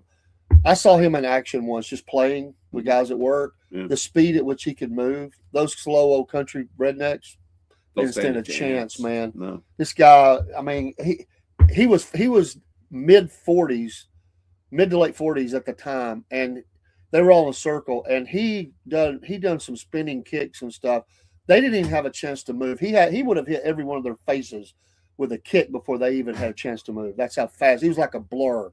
He wasn't that big of a guy, but he was really strong for his size and fast, man. I mean, you take somebody's legs out from under them, you can do pretty much. Oh, yeah. I know James DeMille. He was one of Lee's first original students. And I learned a better version of Wing Chun. I trained at Feng Su Do, which is related to Taekwondo. Yes, it is. Yeah. My profile picture is me in '88. That arm is very real. I'm impressed, man. That's cool. Let me see. I don't look right here. Look right here. Yep. Yeah. Yep. I used to have 20-inch pythons, man. They were. You can probably still see it through there. It pops up. Yeah, he's got some girth there. He got some guns. Some guns. That's what my wife says. Sun's out, guns out. I like it, but yeah, it's it's I think you're always changing. I mean, because these things are you want to be adaptable because people have different fighting styles or how they're going to fight or whatever. But I mean, Dave, if you know the art of fighting, I mean, most people who don't, they think that they're really and they are strong and they may have a lot of power in their punch, but they don't know how to fight. They're going to go down like a rock. They don't realize it. They go in. Well, they don't know where to hit. Yeah, they don't know nothing. And a guy who knows or a gal who knows how to maneuver like that, they're going to wear you out. So I can hit you right there in the shoulder. Your arm's completely gone. Yeah. You can't do anything. You can't even raise it. Stand smash a knee. Somebody's going down. I mean, you bloody the nose. Yes. Oh, I mean, you hit somebody in the nose or eyes. Well, the throat, man. That's a sensitive spot, man. Like I told you, I got a ridge hand that'll take your head off. one of my go-tos. But I'll be 61 in a few days, Dave. I don't have that kind of fight, and if I have to get in a fight, somebody getting hurt. I think it was a few days. I'll be 61 in May. In May, I'll be 61. Yeah. But I love to fight. I love it. Those videos where these idiots will jump a guy that knows how to fight, like he's a trainer, teacher, or whatever, and he just wears them out. Like he just wears them out. Yeah. They don't know what they're doing. They go in like the Rocky move or something. And they just get destroyed. Yeah, I mean there are so many. I don't want to get into all that. I was watching this video the other night. The guy didn't do it, but it was like they was going to get a fight. And he was already, and the guy's like, I'm going to hit you, and he swings his arm back around himself like that's a home run swing. Like he's winding up. He's winding up. I'm thinking, dude, screwball already. By the time you come back around, you're going to be on the ground. I wish I meant to send that to you. I don't think I did. I hadn't seen dude, I never saw a move like that. Like wind up, huh? Swung it on the whole other side of it. I'd have hit him 6 He's like, times. I'll do it. I'd have hit him 6 times before he got unwound. His whole face was exposed. In fact, he's leaning in with his face, while he's doing that. Good Lord. That's Yeah, an I idiot. whooped him. I beat the crap out of his hand with my face. Oh, and some people like to get in those amateur things, and they're big, but they got no stamina. And they're strong. If they grab you, if they can get a hold of you, they can hurt you. But you get them off balance, they're going down. The hardest I've ever been hit was in 1986. I entered the Badman competition I used to love that, here in man. Chattanooga. Yeah. I made it to the final round, and I was up against this old boy from Sand Mountain. Lord. He was about 6'9", 280 pounds, just lanky, Yeah. strong as an ox. He hit me inside the head. I had my hands up. I deflected. Yeah. He hit me inside the head and still almost knocked me out. Wow. Anyway, needless to say, I did not win that fight. I hate to say that I lost, but I did. Like I said, his worst injury was in 83 fighting, and a bad kick went sideways from my opponent. His heel slammed into my cup, pushing my cup into my belly. Oh, wow. Instantly destroyed my left testy. Oh, my gosh. Yeah, not there's good. nothing wrong. Luckily, I was there's young and nothing had no worse. issues other than a limp for 5 weeks. I bet. And a busted testy I can laugh at. Yeah, I'd laugh now. And a bad stomach ache. I laughed at this dude decided to go have the vasectomy done. So he's telling me all about how this is. Oh, it's just an office thing, and then you come to work, and and I'm like, okay, whatever. So he's a guy, you may have known him, but he goes and has the surgery, and he comes in on his 2 days off or whatever. So he comes to work. It's the middle of summer, dude. Oh, wow. And so we're sweating really. No joke. By the end of the day, you remember I don't know if you remember on Heat Set 3 how they had that little floor thing that blew the cold air. Yeah. You remember that? He Yeah. was the guy that did the inspection. Okay. He had he has shorts on because it's summer. Both He of has them blowing both. on his He had groin. both legs up on the top of this thing with that blowing up his wow. because the where they did all the incision and stitches and everything, that sweat. Oh, I bet. I'm like, yeah. Tell me how easy that's going to be now, big boy. And plus, we'll just say sometimes things swell when you have a little procedure done. And apparently he had a lot of swelling going on too. Good morning, Tom Sawyer. 555. Did I say that I right? love that name, Tom Sawyer. Yeah, great song. Good morning, Yeah, y'all. love me God some bless Rush. you. Y'all are blessing this morning. Neil Peart was the man. On the Neil drums, Peart I'm was the telling man. I'm glad they're hitting the road. I'd love to go see him, even though he's not there. you. Yeah. I do like He a lot will of be Rush missed. songs. But Yeah, welcome. Geddy Lee he's a heck of a bassist and songwriter. He's not a singer, but I can appreciate his singing. But I just like the sound, the music, man. Oh yeah, they were I a just great like three that. piece.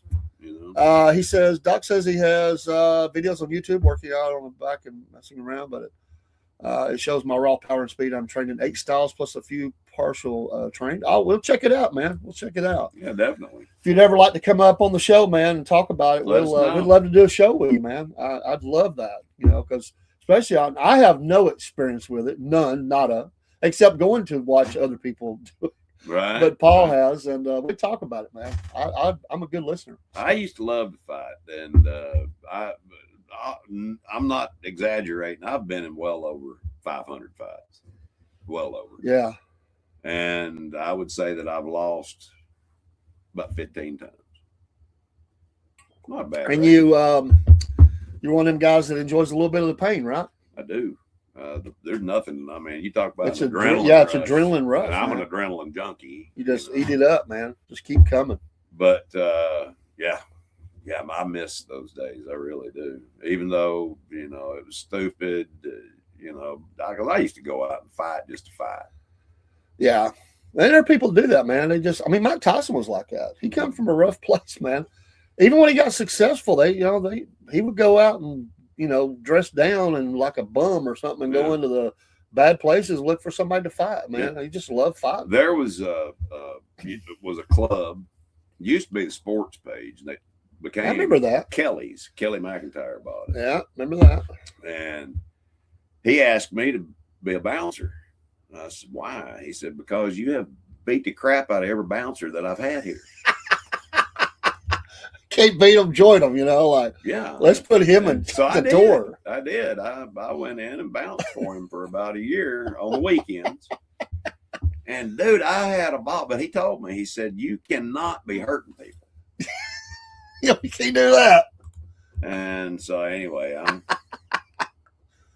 can you imagine how many people have, because they get drunk and then the bouncers get involved, and clubs that I've been in, there's literally clubs will come out too, that once you hit the door, there's been a few people that got a couple of knocks upside the head, Yeah.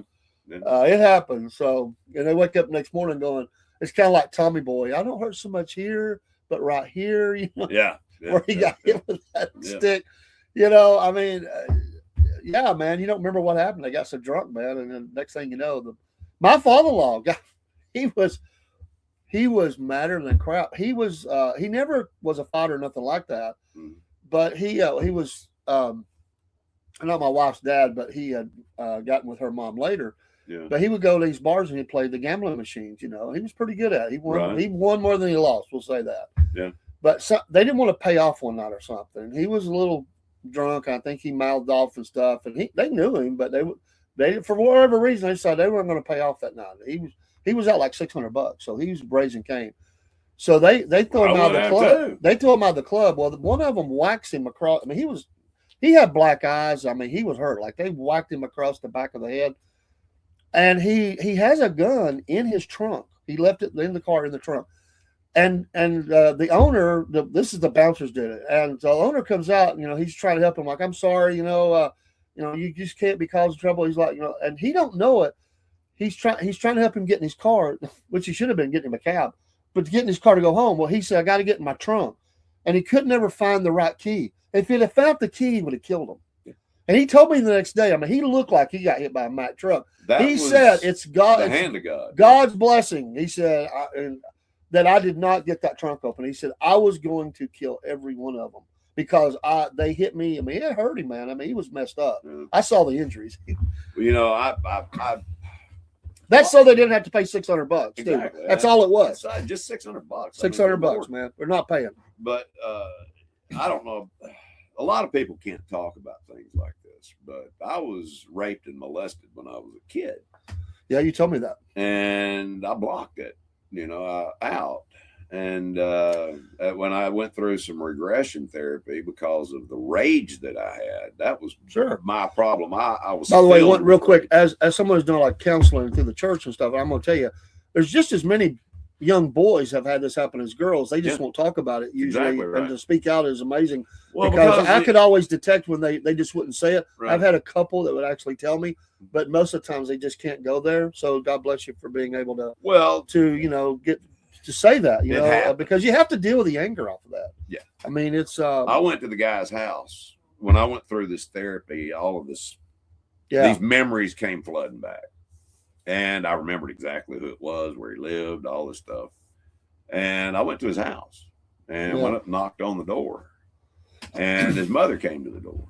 Well, I had a 357 stuck back here. And I said his name. I'm not going to say his name. He's deceased. But come to find out, he had died in a car wreck 1 week before I went to his house. Wow.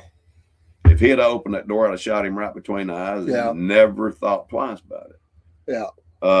That was God's protection, I believe, over me. And I can look back through and see how God's hand has been in my life. He has spared me so many times. And I think he just got tired of it. And he said, listen, you're coming to live for me. Period. And he did. He put you in my life, number one. And then he put my wife. And, Amen. The two of you are and my grandfather, majorly responsible for helping me find Jesus. Amen.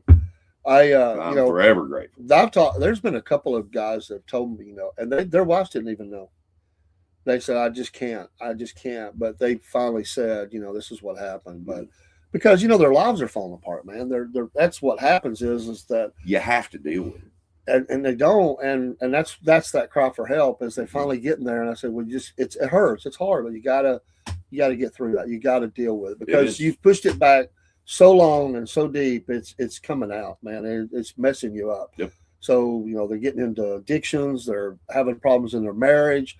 They're not doing well at work, and it goes. You peel that onion all the way back. It goes back to childhood abuse, and it happened more than anybody ever even realized. I was a full-blown alcoholic in the 9th grade. Yeah, literally, I was a full-blown alcoholic. See, that's what I used. I don't know that I was or was not, but I can tell you that one time, my mom always suspected that they used to go out as couples, and I was left with an uncle who wasn't going or something, but they decided to go on, and they said when my aunt divorced him.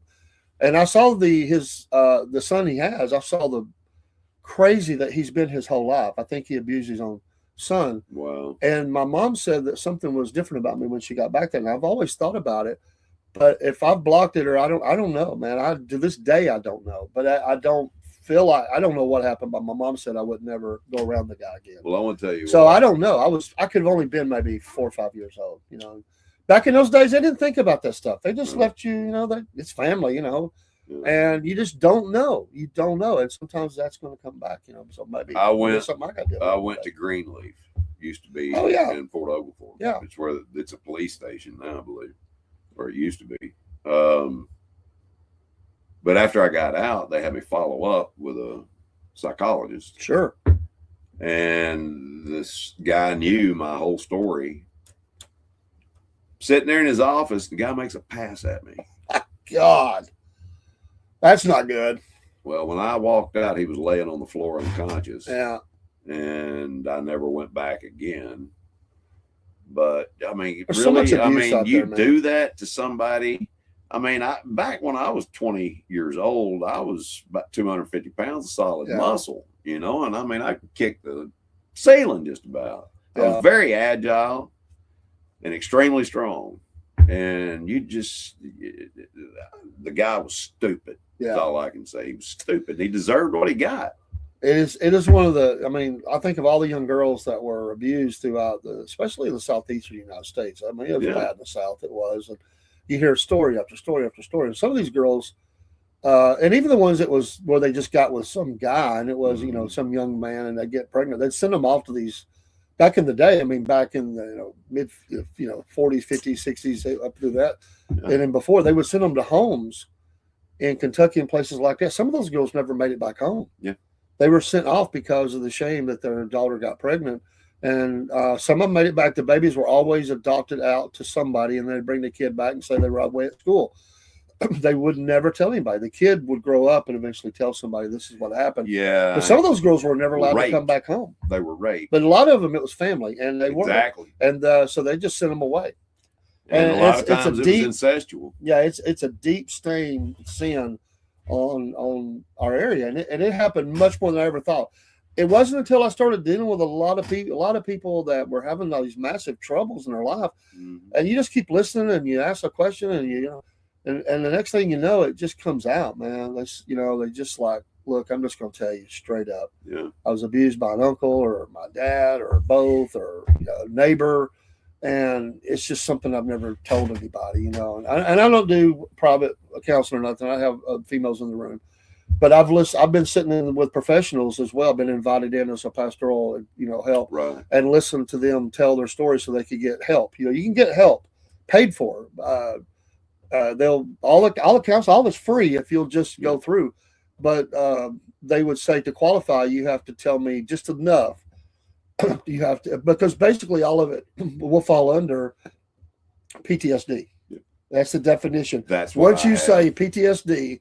You qualify for all of the resources that they can help. In Georgia, one of them is Georgia Hope, and that's what they do. Yeah. And so they wanted me in the room. They wanted me to be their support, and that's what they told them. They told just none. So I didn't even know at that time. Well, I was diagnosed Georgia Hope, and they said you qualify right there. You qualify. I was diagnosed with PTSD, and I've been to rehab probably 6 times. Yeah, I just never took. And it wouldn't have taken until I gave my life to Christ. You've done amazing stuff, man. You're doing amazing stuff today, sharing the word, being a blessing. Well, financial advice with the Ascending Group. Anybody needs any financial advice, Amazing. I can Make your definitely- money work for you. Don't let the government steal it from you or That's others. exactly right. And it ain't gonna cost you nothing to call, and they're not looking for your money. They got all kinds of ways to help you. We want you to with your save your money, but mainly we want to educate. Give your email, Paul. Email is PAUL Paul LeBron LEBRON .ascending ASCENDING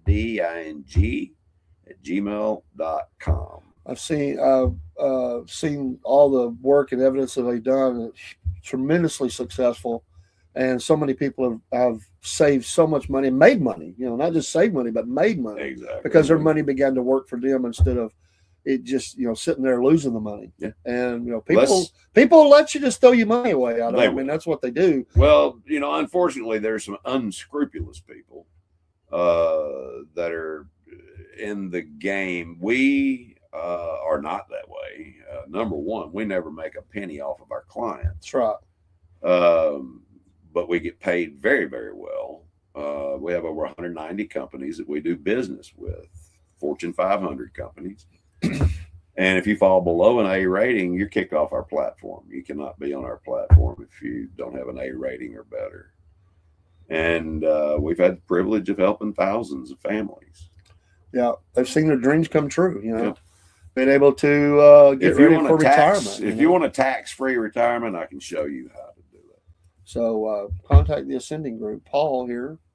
Yeah, and I will put you in touch with the best of the best. Yeah, and today with all the crazy, I mean, it's even worse today. I mean, the theft of money, the theft of resources. I mean, there's so many. We live in a world where so many evil people, and they're trying to get at what you have. They want what you have. They don't want you to have it, and they want it for themselves, and they're trying to get it any way they can. Some of these people that are quote unquote financial advisors, they go to school and their butt occupies a seat for 2 to 4 years. Yeah. And they get a little certificate saying that they are now a financial advisor.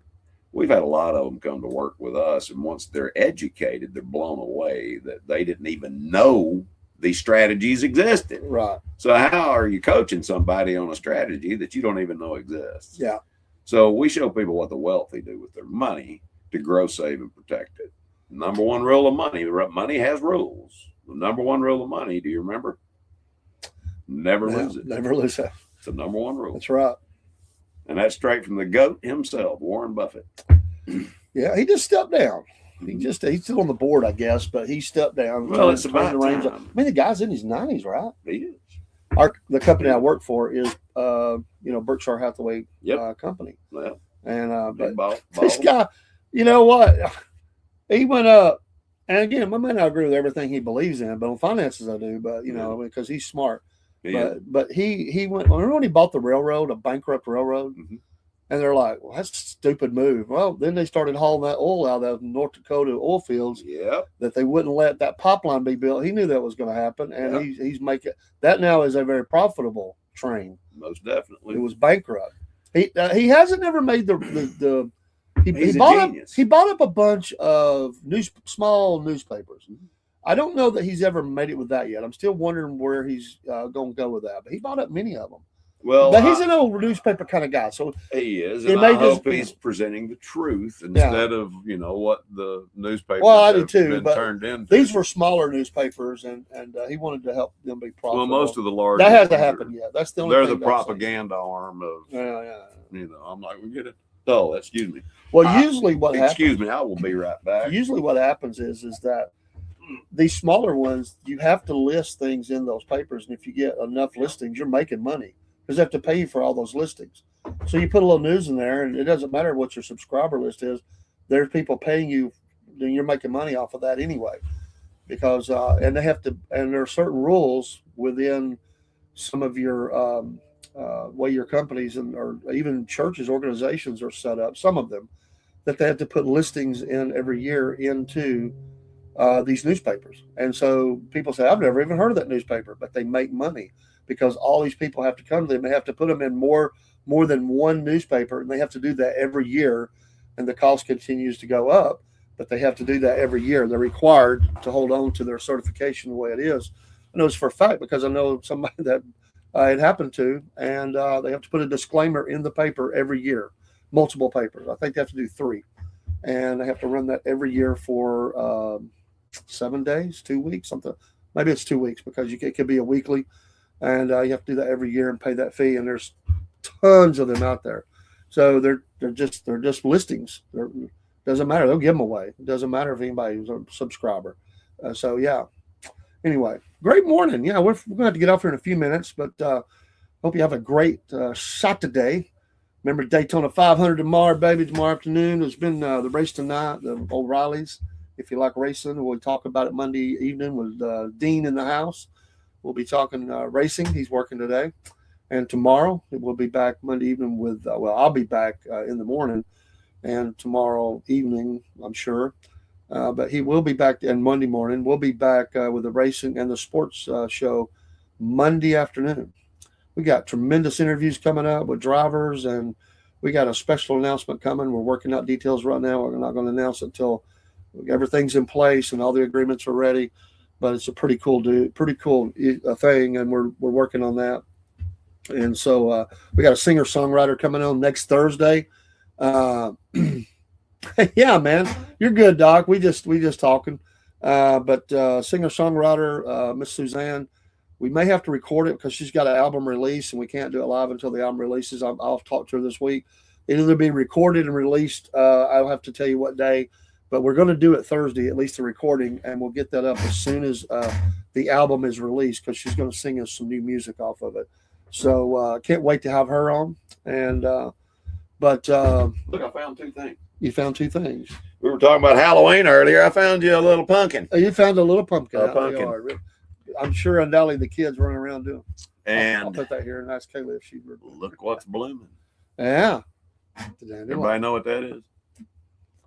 It's a jonquil. And that does what? That's the name of the street that I live on. Oh, okay. Jonquil Lane. Jonquil is the name of a flower that looks a lot like this. Okay. Cool. Yep, it is. And they grow wild. They're all over the place. We'll be on about 15 more minutes with you. So just letting you know some of the shows that's coming up and things we got going on. Yep. And if you ever want to join our schedule list, it won't bother you. I don't send out notifications with it, but we're on Band, BAND, like you joined the band. And yep. I keep it updated. We're on several different platforms. We're on many platforms. Okay. We're going. This is the 16. biggest. 15 today. I think 15. This is the biggest share we've done in a while. Yeah. Now, a couple of those are double on the same platform, but 15 different streams are going out today. So pretty big today, including MP3. We appreciate everybody on Podbean, which also will feed all of our other MP3s.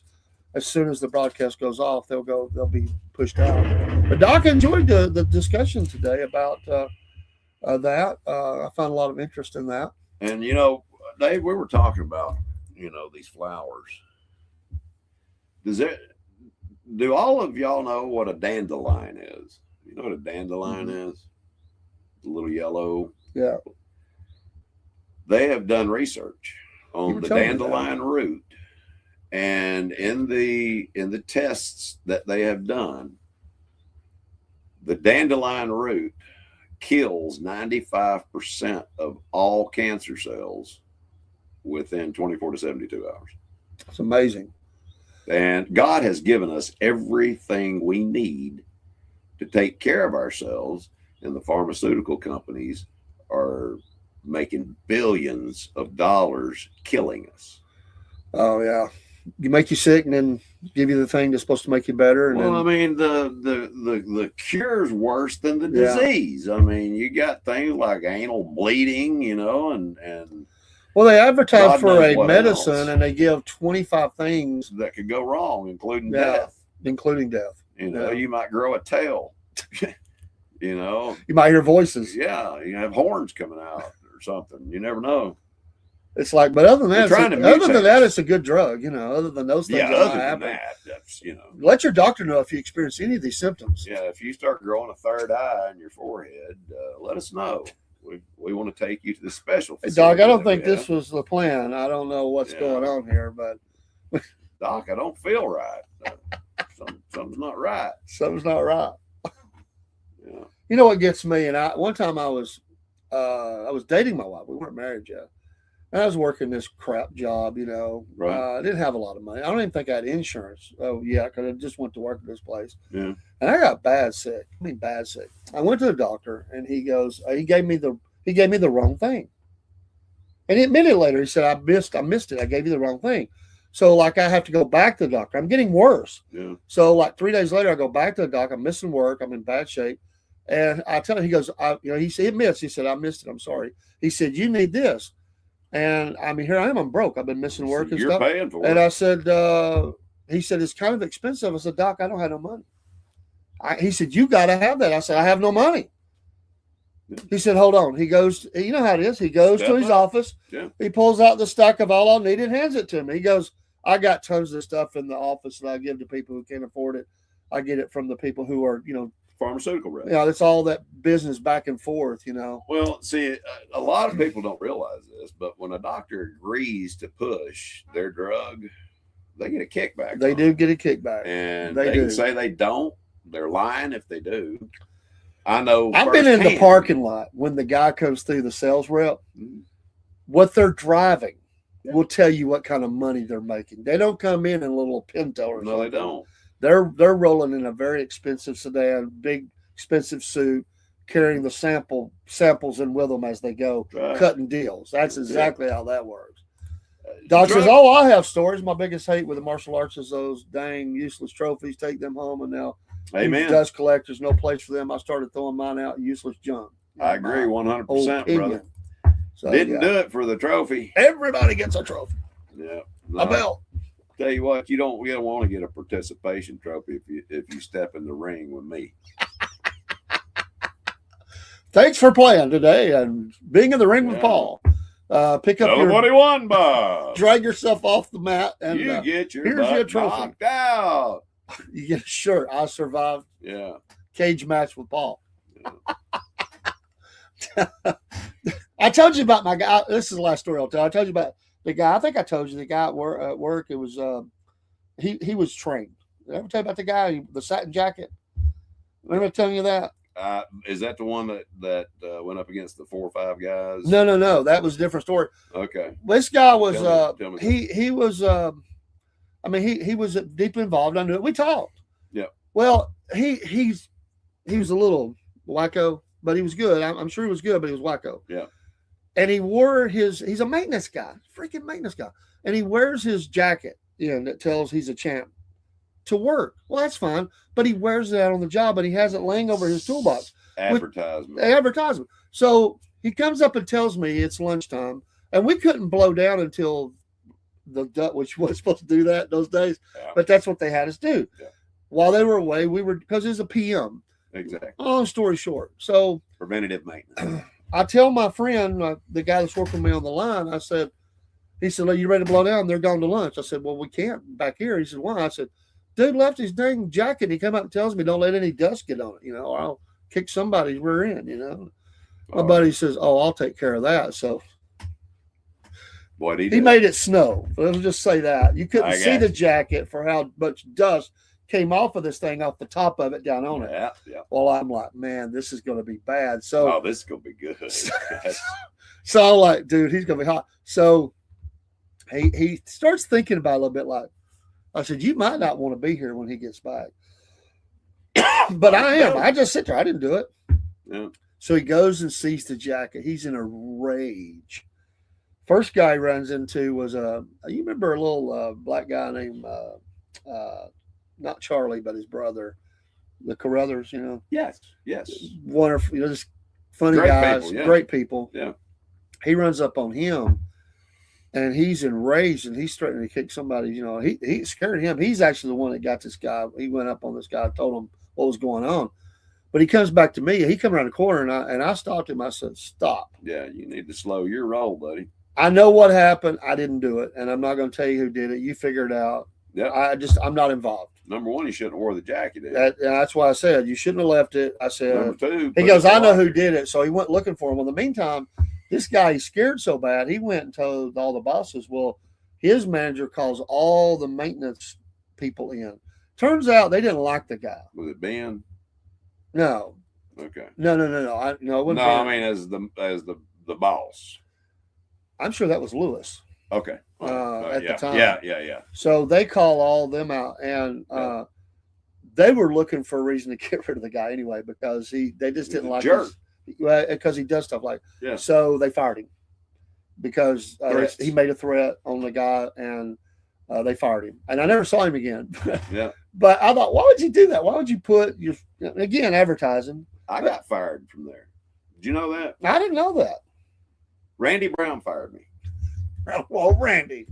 And he was, he's still there. Randy's still there. Yeah, I saw him. He was going to the same church I went to for a while. Okay. But they call that officially termination. Well, terminated. He fired me. He found her. He wanted to get rid of me because he was scared. He really was. I believe Randy was scared because I was doing special projects and different things, and Jody had me doing things. Preston had me doing things, and he fired me because Preston. I ain't thought about him in a long time. Yeah, he fired me because he went back through my attendance records, and he said I was tardy too many times. I said, dude, I was working several different hours. I had to come in at this time or this time. He said, well, it's not what the record shows. You're fired. Well, do you remember James Brown? Is he still? Oh, no, he's been gone long. Well, when James came back, he had been gone down to Dalton. He was over the quality control. Yeah. And when he came back, he said, where's Paul? Randy said, I fired him. He said, you better have him back here by the end of the week or you're fired. He wasn't even there that long, was he, Jay? No, he was a great guy, though. Me and him got along really well, but I remember the phone call. Randy Brown called me personally. And he said, I don't normally do this, but I need you to come back. We need your help. What year did you separate? So you left on your own after 2000. that? I just remember you were not there anymore. Well, this was before this. Let's see. This was 2003, I guess. Okay. Somewhere around in there. I was before the sale. Okay. No, it was after the sale. Well, that would have been after 4 or 5 then, because I think that was the sale. Yeah, I can't remember. My memory. But that don't matter. Great. I've had Dane Bramage, but you worked in a lot of departments. I did. I went through a lot of different things. I had fun working there. I really enjoyed it. There's a lot of great people, man. There is. At least there was when I was there. I'm sure there still is. But I think the world of Randy. Randy's actually been an inspiration to me. He's a great guy. Because he has overcome. Randy was a man's man. He's been helping me with my wife's. Her health went down, and he's been giving me some help and advice, and I appreciate him very much. And it's some stuff she's got practice with, but he gave me something the other day to help her put a big smile on her face. Oh, awesome! And he's done a lot of stuff like that. He's had to overcome a lot. He has. That's what I mean. Randy is an inspiration to me. What happened was he fell out of a tree stand, and he's paralyzed from pretty much the neck down. He's got the use of his arms. He's strong. He is, because he's able to use a wheelchair. Yeah, he's inspiration.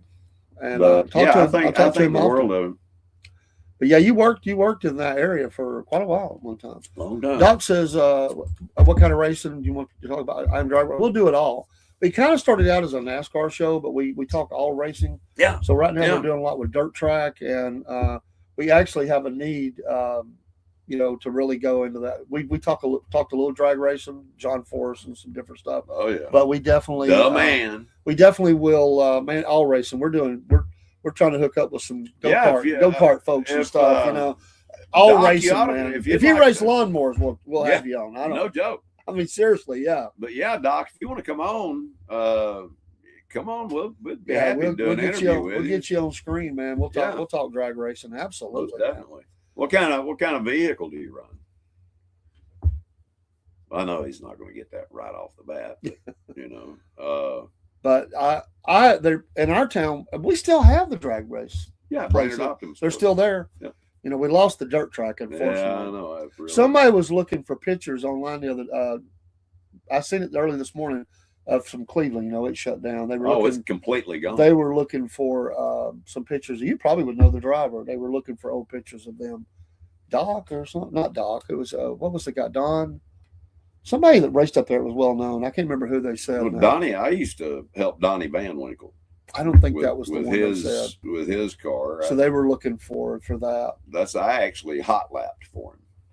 You know, I got the car warmed up, and he'd jump in, go out there and wreck everybody and win. You know, I think Tony Stewart came and raced there at Cleveland.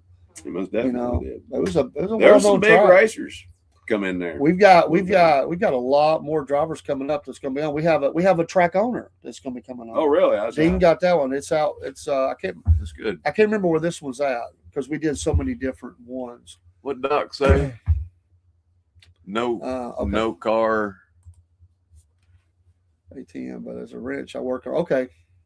Yeah. Cool. Yeah, man. Sweet. But yeah, man, we talk it all, man. We talk. In fact, we have some, and man, you've seen. I don't know if you've seen how Powell Racing is tearing it up, man. You know, she is killing it, man. Winning a lot. She's awesome.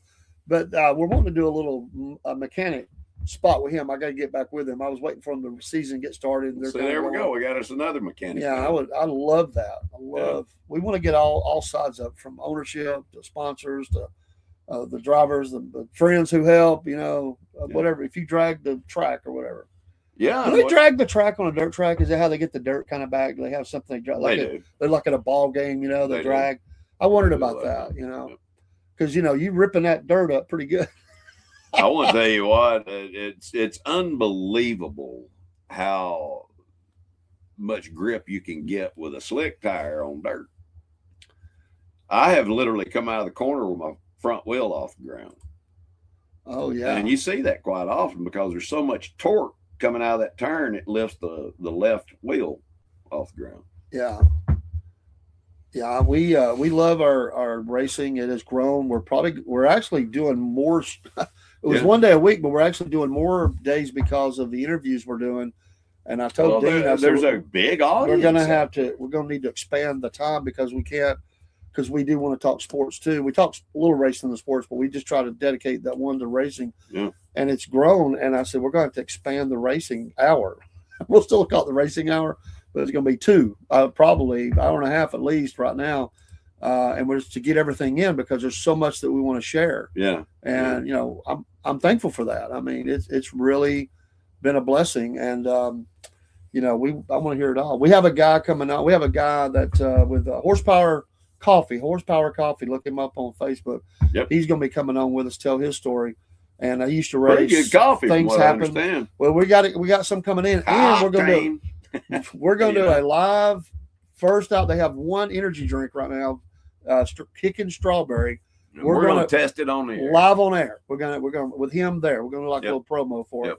Horsepower Coffee though, and we have some of their coffee coming in too. We have our own coffee brands, but we're gonna, if we can work out a deal for maybe the racing show and do something with that in there, we'll do that. Yeah. And because I kind of like that exclusivity with that. But you know, we'll do the Wolf Nation on everything else, and we'll do. If we can work out a deal, we'll work it out. We can help each other. Small business, speaking of small sports. business. Speaking of sports, how many of you watched the Raunchy Rabbit?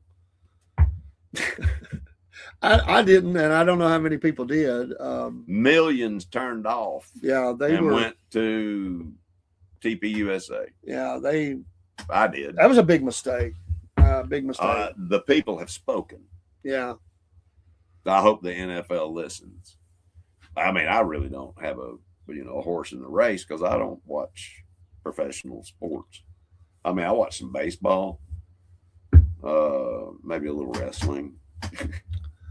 I love UFC. That's my go-to. Okay. Hey, thank you, bud. Appreciate that. Yeah, and also I was watching the thing the other night. I watched the duels, both of them. I caught the second one or the first one, half of it. But I went to after that they played the Dale Earnhardt 25 year later or whatever thing. Yeah. man, and I went and did a little digging, online too about some stuff. I want to kind of bring that up on maybe the next show we have. We'll talk a little bit about that. Some things that's happened since, and things I didn't even know that happened. We're going on that day. But I definitely want to see that. Yeah. Definitely. I don't see it. Where's the link? I don't see it did you put it in private chat or probably private chat? But I don't see it in there for some reason. Oh, it may be on YouTube. I said we're in StreamYard. Yeah. And I'll have to look up. I bet it's in. I bet it's in our YouTube channel. I'll get it, my friend. I'll get it. Yeah, because he's. We're tying all this together through. I know in the chat, but it's okay because it didn't come into StreamYard, so we'll have to. We'll find it. Yeah, we'll find it. Sweet. And we do got to go though. It's 10:30. It's a couple hours in, so we're gonna get off of here. Happy Valentine's Day. Happy Valentine's Day. Go spend some time with your significant other. Have a great Saturday. Yes. There'll be the O'Reilly racing on tonight for those mid-level guys, and tomorrow's the Great American Race. The granddaddy. Daytona 500. I hope it don't get rained out. And Doc, good to meet you. Tom Sawyer, thank you for the comments. Thank you. I appreciate all that. Of you. We like to have a little fun. We'll talk serious. We'll talk crazy, and you see, we'll talk whatever. I'm mostly crazy. Mostly crazy. Hey, just give us a like, follow, share, just so that you know when we're on. And thank you, Faith and Family Politics, for the raid from Rumble. They're great people too. Give them a follow on Rumble. Yep. Faith and Family. We're fixing to go though. I'm glad you got the raid in. I'm sorry we've been on for a bit. And I need to get over and watch some more of your stuff. It's been a crazy last few weeks for me. Yeah. But we're getting things kind of settled out. But we're growing. We're growing, and we appreciate you. We got the iron engineer, but maybe Jason. We could pay him all zero. Yeah, we'll give you a cup of coffee. Pay him in carrots or something. It's been a lot of fun this morning. Having fun, and for me, I'll be back on in the morning, Sunday morning in the Word, and then thank you for that. Thank you, Faith. Y'all are awesome. And I will have a show sometime after or maybe towards the end of the Daytona 500. I'll probably be on, and we'll be talking about the race a little bit, but I'll just be chit-chatting. We'll try to get in a news again tomorrow night as well. Talk about there's amazing news going on right now. I mean, we're headed for war. Second battle group headed to Iran. Iran's not going to back off and say, "Hey, we give up. You can have the nuclear weapons." We're headed for war, dude. I mean, it's coming. I said this 3 months ago, and I got called in a war. I'm blowing smoke and making it. It's not going to happen. He's serious. He's serious. He's sending the resources into the area. We're going to be at war. He's going to cut the head off the snake. They're getting ready. They're putting all the resources there because they have a lot of missiles and drones and stuff. They're fixing to waylay the people. They don't understand the capabilities. He is doing good. I'm glad he's doing good, Dusty. Puff Racing, by the way. Yes, give him a Dusty. follow. Great guy. And he did say that. No more wars, but I'm telling you, it looks like we're fixing to be in one. I don't think it's going to be a war. I think it's going to be a strategic strike. A dump. That will last, maybe 2 days, if that. But, listen, when we can go in and take out the leader of Venezuela. Yeah, this is a little different though. They're trying to knock out a lot of their abilities and stuff. It will take a little bit more. Oh, all we got. Listen, we can knock. He does have this thing about putting resources in the area and then not doing it. But I'm telling you, I got a feeling this one's going to happen. I think at least some. I'm not saying ground. There's going to be not ground troops. There's going to be a missile. There's going to be a regime change. Yeah, they're going to because the people of Iran are fed up. They're going to hit. They're going to hit this dude. They're going to. The people of Iran are good. The Ayatollahs. The people of Iran are decent people. I mean, they are. They're decent. They're people. Sick of it, man. They are. They arrested thousands of people the last time. Some of those have been tortured, killed. Yeah, I mean, who does that? Women have no rights. I mean, it's bad. I'm not saying we should do it. I'm just saying it's going to happen. I mean, it looks like it's going to happen. Yeah. So we got that. Did you see the big environmental cut that he did? Biggest one. I mean, he wiped out all the Obama stuff. Yeah, he cut the Paris Discord right out. Paris is out. He changed a major, basically a scientific. They got to change the scientific ruling about climate change and all that. Oh yeah, it's a hoax. It's huge. $1 trillion hoax. So he got that done. Al Gore, the inventor Epstein, of the interweb. and yes, the Epstein files are falling out every day, and there's more and more people resigning their jobs. And I want to tell you what, it's ugly when you Doc get says he into lives 15 minutes from Dearborn, Michigan. They're making a show of force. Yeah, I get it. Yeah, I get it. Yeah, bless your heart. Yeah, that definitely. That's a tough place, man. Yeah, that's a tough place. There's a lot going on there. So yeah, Dearborn, Michigan is. But we'll see. Tough, I don't know. Tough space to live in. Who knows? The Middle East is a weird dynamic anyway. Iran's always on the outside of that. I mean, they're the bad boy on the block that doesn't play nice with even other nation states. They are, and they're radical. They're radical to the point they don't care. They'll drop the bomb on their own people. They don't care. I mean, they're just like that. I want to tell you what. But don't be we'll surprised. See. Pray for the country. What I say is pray for the young men and women who are either already there or headed there and will be in place. In harm's way. We don't want to see them killed. And there's always see anybody that danger. Killed, except for the ones that deserve it. Yeah. Which. So be careful. Let's pray for our young men and women. What's that saying they used to have about kissing something Ayatollah? Kiss my something. They used to have those shirts. You saw them back in the day. So, but y'all have a great day. We really do gotta go. Yeah. Hey, remember, guys, always keep ascending. Yeah. And if there's anything that I can do, I'd be more than happy to help you. We do it all complimentary. And be glad to sit down and talk with you, put you in touch with one of my financial professionals, and see what we can do for you. Absolutely. And I'll have a blessed day. Seriously. Enjoy your day. And remember, the wolf knows. And the wolf knows. That's right. Wolf Nation, baby. Amen. Take care.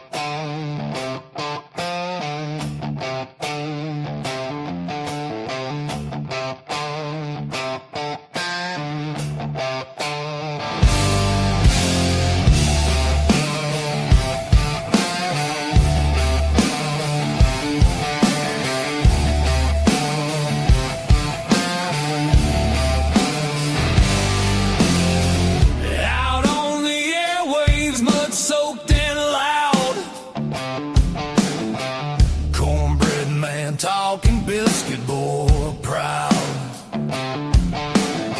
Static crackles like a rattlesnake's tail. Voices rolling like a freight train wheel. Cornbread man, biscuit boy, talking live love and southern joy. Cornbread man, biscuit boy, raise your glass, make some noise.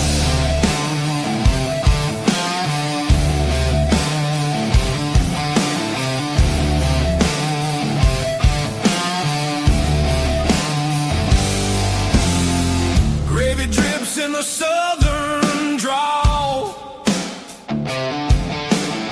Stories thick like the cypress tall. Radio rebels riding wild and free, shouting truths like a storm at sea.